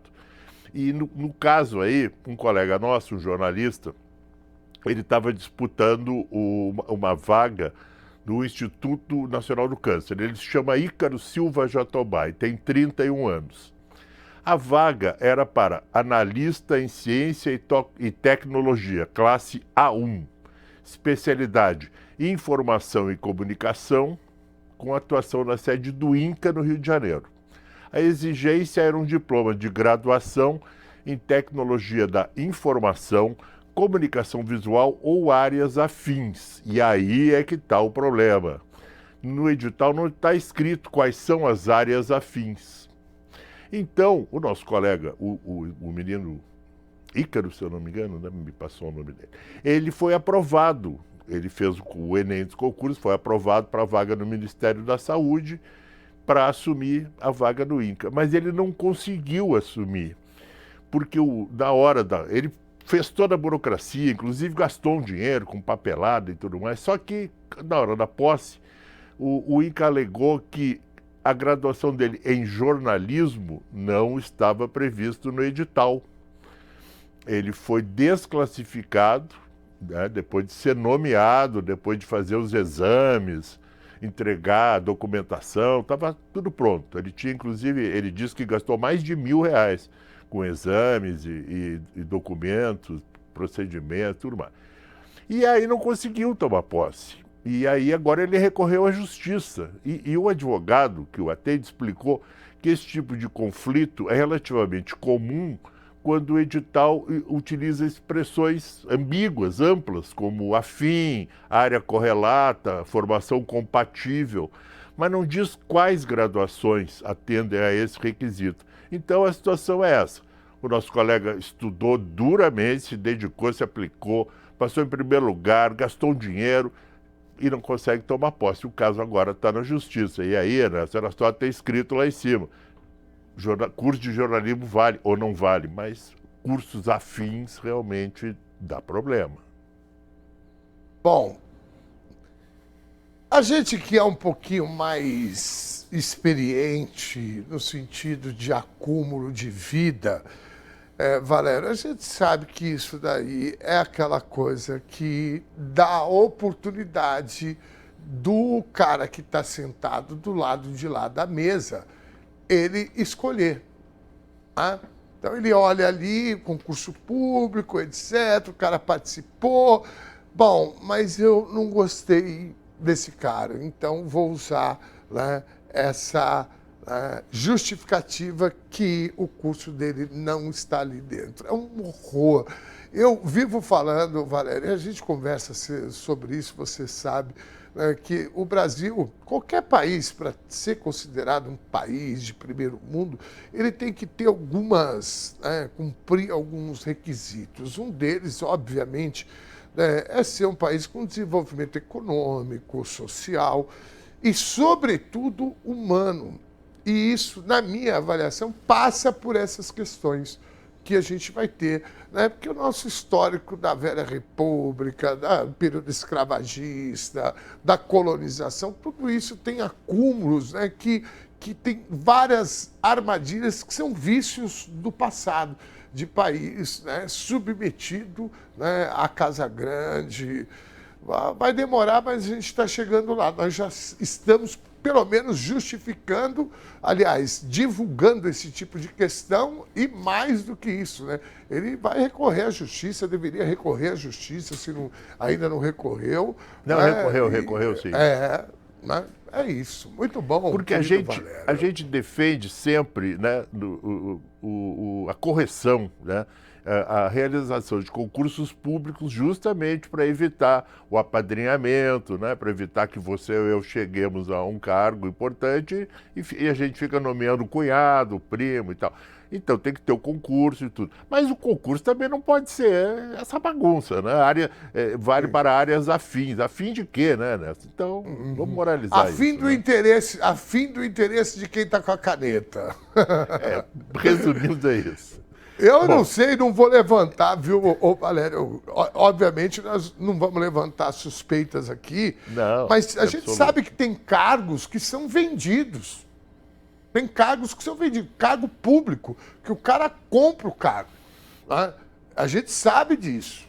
Obviamente, não estou indicando nada nesse sentido aí, mas a gente sabe que isso acontece. Né? E uma das formas de você driblar, né, o interesse público, a isonomia e etc., é justamente você ter aquela coisinha naquelas letrinhas pequenininhas, né? Que o cara fala, mas você não leu aqui, rapaz? A letrinha miúda, né? Estava escrito lá que o seu curso não vale. Pô! Bom, boa sorte aí ao nosso colega, que afinal estudou duramente, passou em primeiro lugar num concurso nacional, quer dizer, é um negócio muito difícil. Ele realmente merece toda a consideração. E vamos torcer para que se resolva, porque aparentemente é um entrave burocrático e é uma falta de clareza, né, na comunicação. Sim. Bom, vamos embora. Agora vamos falar de música, né? Vamos dar uma variada, né, na nossa pauta. Em 59, quando eu tinha 1 ano de idade, foi criado o Grammy. Foi criado nos Estados Unidos pela indústria, né, fonográfica, para valorizar o trabalho deles, premiar os artistas e tudo mais. O Grammy é uma espécie de Oscar, né, na música, no caso. O Oscar, na verdade, nem é tudo isso, porque tem Festival de Cannes, Festival de Berlim, Festival de Veneza, outros grandes eventos do cinema que são até mais respeitados, mais valorizados pelos próprios profissionais, pela crítica e tudo mais. O Oscar é mais a festa e tudo. Agora, o Grammy não tem equivalente, é o maior prêmio de música do mundo. Ele é tão importante que ele já premiou, inclusive, grandes artistas brasileiros, João Gilberto, Maria Bethânia, Caetano Veloso, Milton Nascimento, Roberto Carlos, toda essa galera aí, que a gente tanto ama, tanto respeita, eles ganharam, cada um lá ganhou o seu Grammy ao longo dessas décadas. E não tem dinheiro envolvido, é a estatueta, que é o gramofone, Grammy seria, né, a abreviatura de gramofone. Quem não sabe o que é gramofone, dá uma pesquisada aí. É o Spotify do século passado. Né? Enfim, agora a gente está falando nisso porque agora mudou a regra do Grêmio. O Grêmio era aberto, o músico escrevia, você poderia escrever o seu trabalho lá, o seu disco lá e tal. Só que agora, Ernesto, para você fazer isso vai ficar mais difícil, porque agora o regulamento é o seguinte, onde a gente tinha ganho muitos prêmios, os nossos artistas, era no quesito latino, música latina. Pois agora, a nova regra é a seguinte, música latina tem que ter pelo menos 51% da letra composta em espanhol. Então, um trabalho gravado exclusivamente em português não pode disputar nessa categoria. Tem artistas brasileiros que já estão mais antenados, já estavam percebendo esse movimento, gente como a Anitta, por exemplo. A Anitta tem gravado algumas coisas em português, coisas em espanhol e em inglês, os discos dela têm essa mistura, ela poderia aproveitar essas brechas e tal, com composições bilíngues e se incluir. Porque fora isso, em português mesmo, já não está mais valendo. E junto com isso veio uma outra alteração, que foram criados outros gêneros e um deles é música asiática. E aí a gente chega ao BTS. Alguém aí pode falar, não seria BTS? Não, no Brasil é BTS, né? O BTS é o maior grupo de K-pop, que vem a ser a música jovem coreana. O BTS levou para o mundo a música jovem coreana, o K-pop, mais de 40 milhões de álbuns vendidos na Coreia. O primeiro grupo asiático a ultrapassar bilhões de reproduções do Spotify. O primeiro grupo a lotar estádios como o Wembley, a participar da Copa do Mundo, turnês bilionários. O BTS é um fenômeno, já veio ao Brasil, já lotou estádios no Brasil e tudo mais. Hoje, o BTS revelou que não vai se inscrever para o Grêmio, porque eles teriam que entrar no quesito música asiática. E eles alegam, acho até que é com razão, que eles já ultrapassaram essa fronteira, né? Eles são um grupo reconhecido mundialmente. Independente da gente gostar, não, eu confesso que eu nem conheço, eu não poderia nem avaliar o trabalho deles artisticamente, porque eu não conheço. Não importa quem sou eu no meio disso.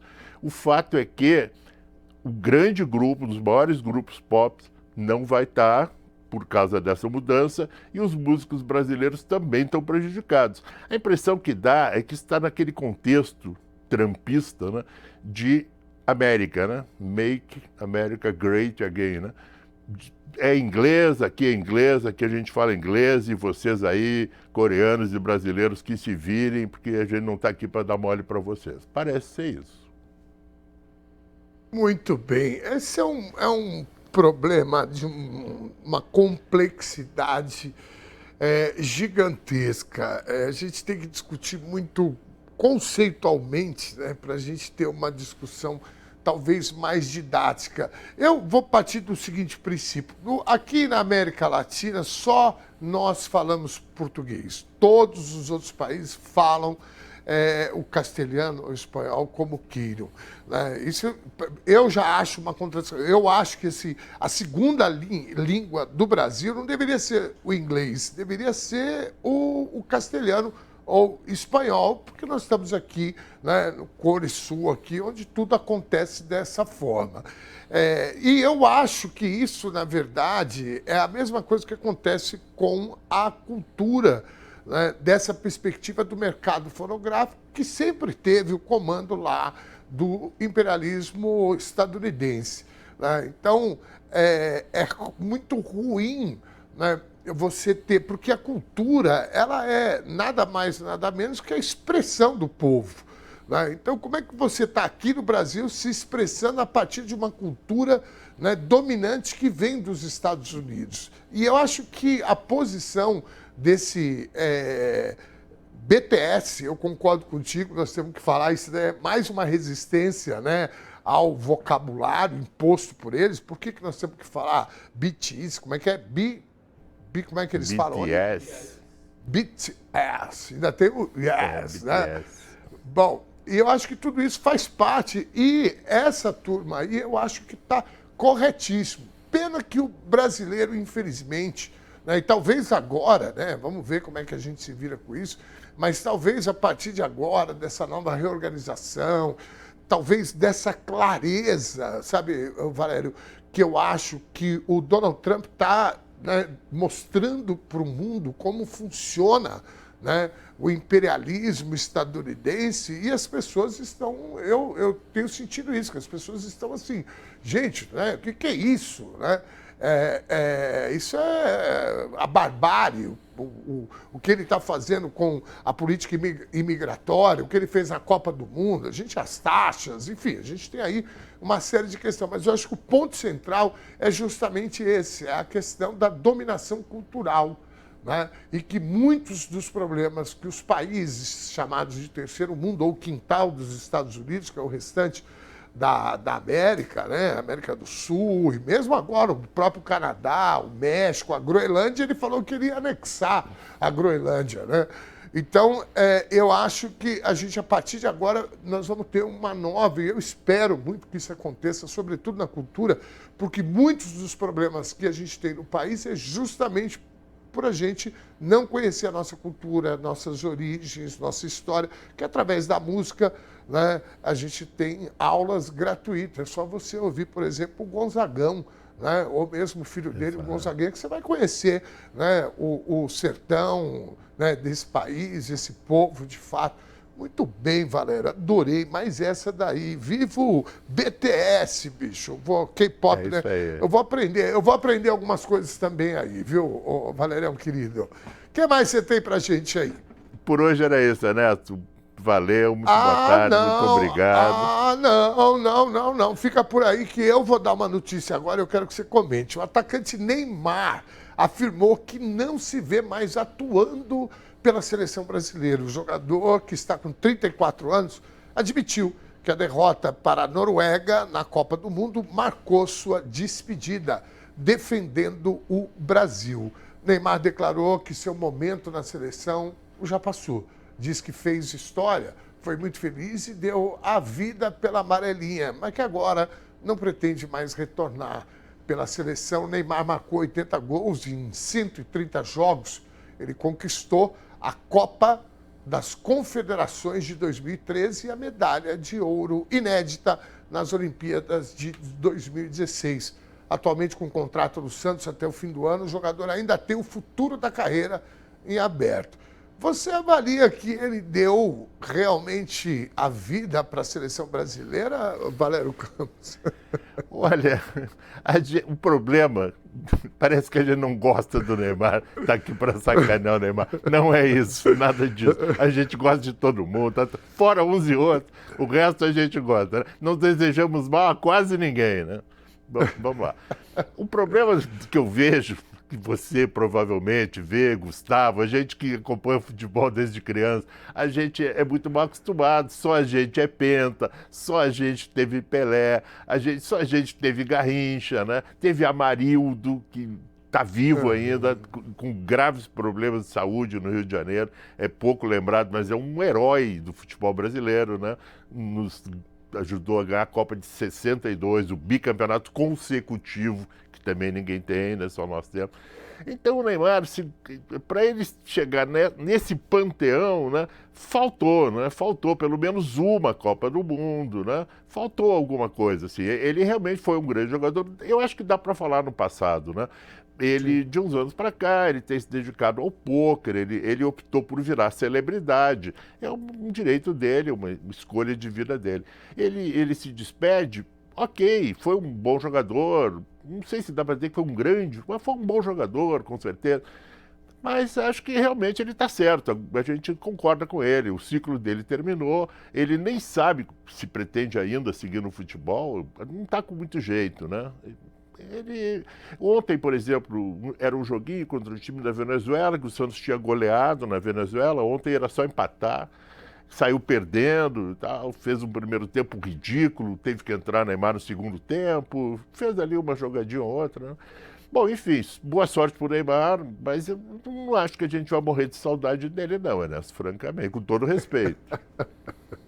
Igual, eu penso da mesma forma. Eu acho que, na verdade, eu resumo o Neymar como um dos maiores talentos do futebol mundial desperdiçado. Infelizmente, a cabeça desse moço não ajudou ele. Eu lembro da Copa do Mundo aqui no Brasil, a maior festa, aquela coisa, né? Vários estádios.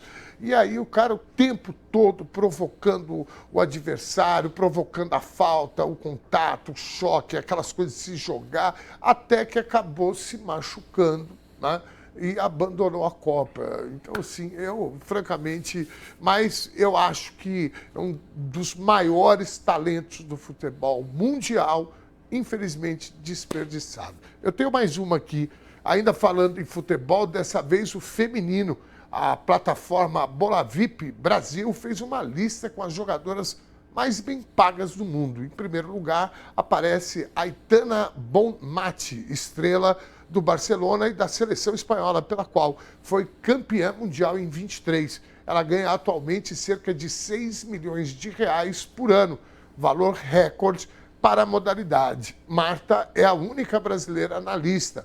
Aos 40 anos, a maior jogadora de todos os tempos, é ídolo no Brasil e nos Estados Unidos, onde atua pelo Orlando Pride, com um salário de aproximadamente 2,5 milhões de reais por temporada.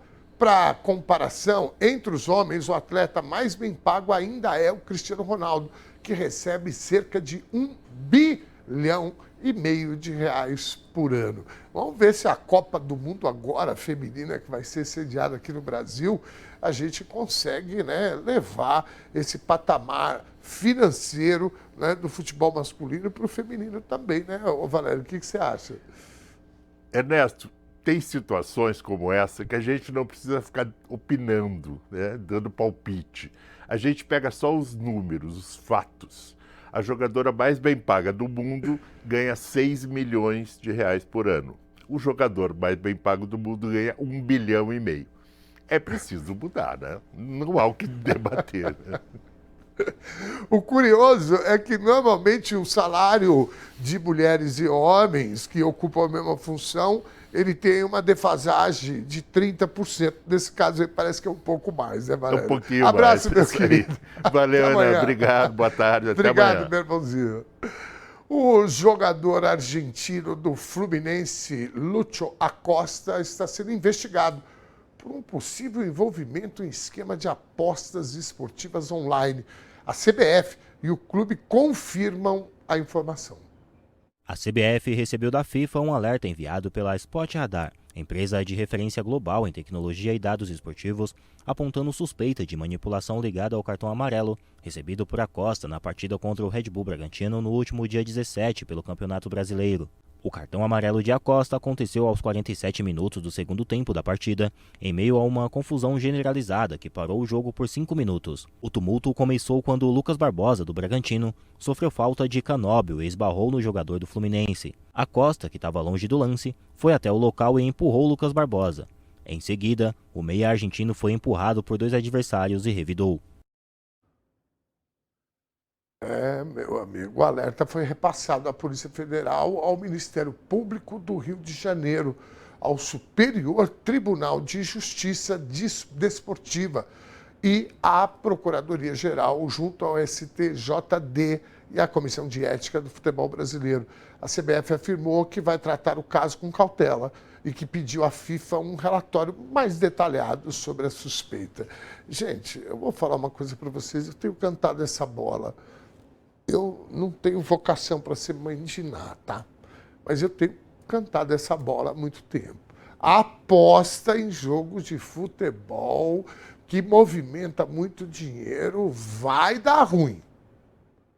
Vai dar ruim. Gente, em 82, o Paolo Rossi, jogador da seleção italiana, que fez 3 gols no Brasil e desclassificou o Brasil, saiu da cadeia para jogar a Copa do Mundo. Estava preso por envolvimento com apostas. 82, que nem se movimentava esses números todos no futebol e nas apostas. É uma loucura, gente. Então, eu agora estava falando aqui, eu nem confirmei essa informação, mas eu li, eu já me arrepiei inteiro, que a FIFA parece que está vendendo espaço publicitário para o cartão amarelo. Aí como é que vai funcionar? A empresa vai falar para o juiz, ó, se der 2 amarelos, ganha tanto. Se der 5, ganha tanto. Vai estar o juiz, ele não vai dar amarelo, mas assim, ele vai dar para a câmera, assim, né? Uma loucura, gente. Vai mandando. O Ministério Público do Paraná está investigando a decisão do governo do estado de usar o Google como padrão tecnológico da administração. A apuração mira a escolha da plataforma sem passar por processo de licitação, por intermédio da Celepar, a estatal de processamento de dados. O MP analisa a governança do processo, a proteção de dados pessoais e os riscos econômicos assumidos pela estatal. A contratação foi feita com base na lei de estatais, que permite dispensa em casos de oportunidade de negócio. Os promotores investigam se a Celepar assumiu riscos financeiros indevidos ou se atuou apenas como revendedora de licenças, prática proibida por lei. O negócio pode chegar a R$1 bilhão em contratos com órgãos estaduais. Em nota, o governo do Ratinho Júnior afirmou que a contratação seguiu as regras da administração pública. O executivo destacou que a parceria envolve o uso de inteligência artificial no tratamento de câncer em hospitais públicos, já com resultados concretos em Londrina e Guarapuava. Ratinho Júnior, vamos se explicar. Vamos para a pesquisa, vai. Atlas Intel Bloomberg. Pesquisa divulgada nesta quarta-feira mostra o presidente Lula na liderança da corrida presidencial com 44,9% das intenções de voto. Vamos ver a arte aqui no telão. Aí, ó, tá aí, olha que bonitinho. Bom, né? Quase 10 pontos de diferença, está se confirmando que veio o Datafolha e a própria Quest Brasil. Né? Presidente Lula abre aí quase 10 pontos. A surpresa tem um pouco ali do Renan Santos, 7,8%. Depois, aquela fila, né, de candidatos nanicos, como o Ronaldo Caiado, que diz que resolveu lá as questões de Goiás, lá da segurança pública, o Romeu Zema, que parece estar um pouco perdido aí, não acha vice também. O Cabo Daciolo, um querido que eu encontrei com ele no aeroporto do Galeão uma vez, e ele me reconheceu que tinha visto um vídeo meu e tiramos uma foto. Eu falei, cara, que fase, tirando foto com o Cabo Daciolo. Né? Um abraço para ele, boa sorte. O Augusto Cury do Avante, que tem aí um candidato, viu, o Batata, do Avante, que ele falou, ele é candidato a deputado. Ele falou, Dom Ernesto, é o seguinte, se o meu candidato não crescer na pesquisa, ele me falou isso essa semana passada, que o cara já estava ali, tá? Ele com 1 e pouquinho. Eu vou apoiar o outro candidato. Eu não vou falar aqui também, porque eu vou apoiar outro candidato. Aí eu fiquei pensando, eu falei, caraca, véio, o Augusto Cury está com 1%, ele tá com esperança ainda. Não é possível. Branco e nulo, 0,6%, e não sei, 1%. O destaque aqui é a diminuição dos indecisos, né? Vamos em frente. Nos cenários de segundo turno, Lula lidera todas as simulações. Temos a arte? Vamos ver primeiro a simulação entre Lula e Flávio no telão. Lula 49,2, eu estou falando 49,2, mas não é, né? 0,2, e Flávio Bolsonaro 42,9, brancos, nulo e não sei, 7,9. Vamos em frente, meus caros. A intenção de voto para presidente no segundo turno, alterando aqui, né? Então, o Ronaldo Caiado cresceria para 38,9, o presidente Lula na frente, 48,2. Brancos e nulos e não sei, 12,9. Com o Romeu Zema, Lula vai a 48,6 e o Zema 39,6. Tudo dentro da margem de erro, vai dar tudo a mesma coisa, tá, gente? Que a margem de erro, se não me engano, é 2%, não é isso? A margem de erro máxima prevista é de 1 ponto percentual. Bom, tá dentro aí, né? Vai ficar aí um para lá, um para cá, não mudou muito, é estabilidade mesmo, né? A não ser o Renan Santos, que deu uma crescidinha lá na intenção de voto para o primeiro turno. Eu volto a repetir aqui, se a gente puder voltar à tela, só para eu reforçar esse meu. Eles entregaram a possibilidade de votos válidos no primeiro turno, não.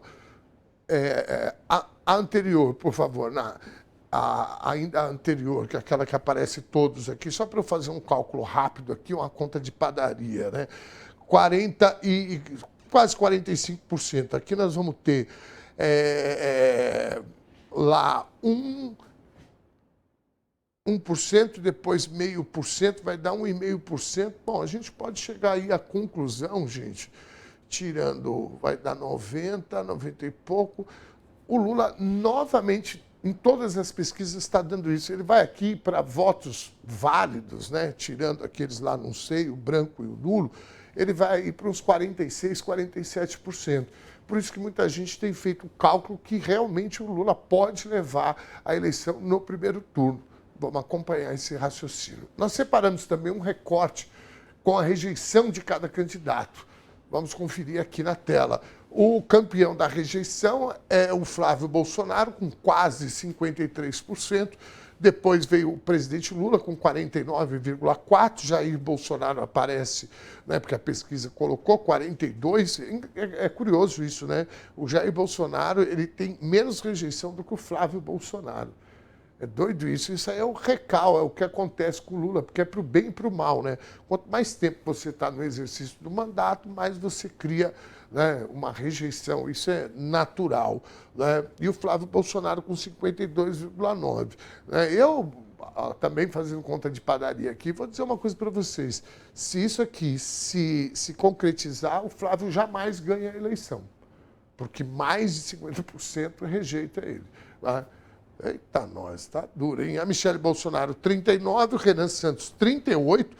O Renan Santos, hoje eu vi um corte de um vídeo aí que eu acho que ele vai, né, cair nas pesquisas, porque o que tem esse menino, que ele tem telhado de vidro é um absurdo. Eu vi um corte, começou a aparecer um monte de bobagens que ele andou falando por aí, fazendo também, né?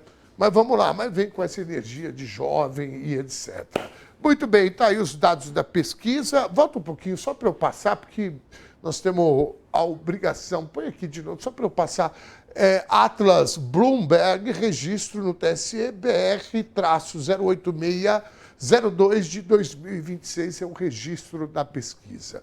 O deputado federal e pastor evangélico Ottoni de Paula, do PSD do Rio de Janeiro, declarou que não votará no senador Flávio Bolsonaro para a presidência da República. Em entrevista, o parlamentar, que já foi aliado de primeira hora de Jair Bolsonaro, afirmou que seu candidato no primeiro turno é o ex-governador de Goiás, Ronaldo Caiado, também do PSD.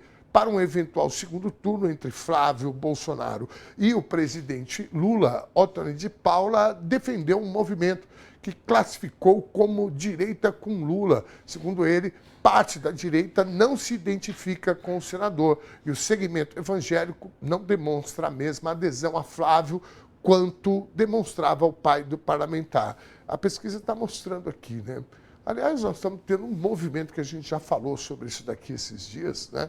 Um movimento de realinhação da conjuntura, aliás, das forças políticas, tá? Correlação de força política, né? Muita gente está conseguindo escapar dessa armadilha da extrema-direita.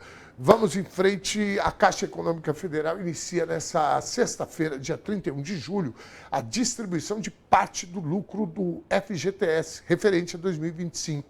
Ao todo, 138 milhões e 200 mil trabalhadores com saldo em conta serão beneficiados. O montante aprovado para repasse é de 13 bilhões e 40 milhões de reais, o equivalente a 89% do lucro registrado pelo fundo no ano passado. Tem direito ao crédito todos os trabalhadores e trabalhadoras que possuíam saldo em contas do FGTS, ativas ou inativas, em 1º de janeiro de 2026. O depósito será feito diretamente na conta vinculada ao fundo, sem necessidade de solicitação. Recebeu, Batata, o seu já? Quando receber, avisa nós para a gente comemorar, né, meu querido? Vamos ver o resultado da nossa enquete. Põe na tela aqui para a gente, por favor. O Brasil está preparado para enfrentar a violência contra as mulheres? Para 36% da nossa audiência, sim. E para 64%, não. Muitíssimo obrigado pela companhia, pela interação, pela participação. Mais uma vez, desejando aqui feliz aniversário, proteção sempre para você, meu querido Enzo, que eu chamo carinhosamente de Tião. Amanhã tem mais. Valeu!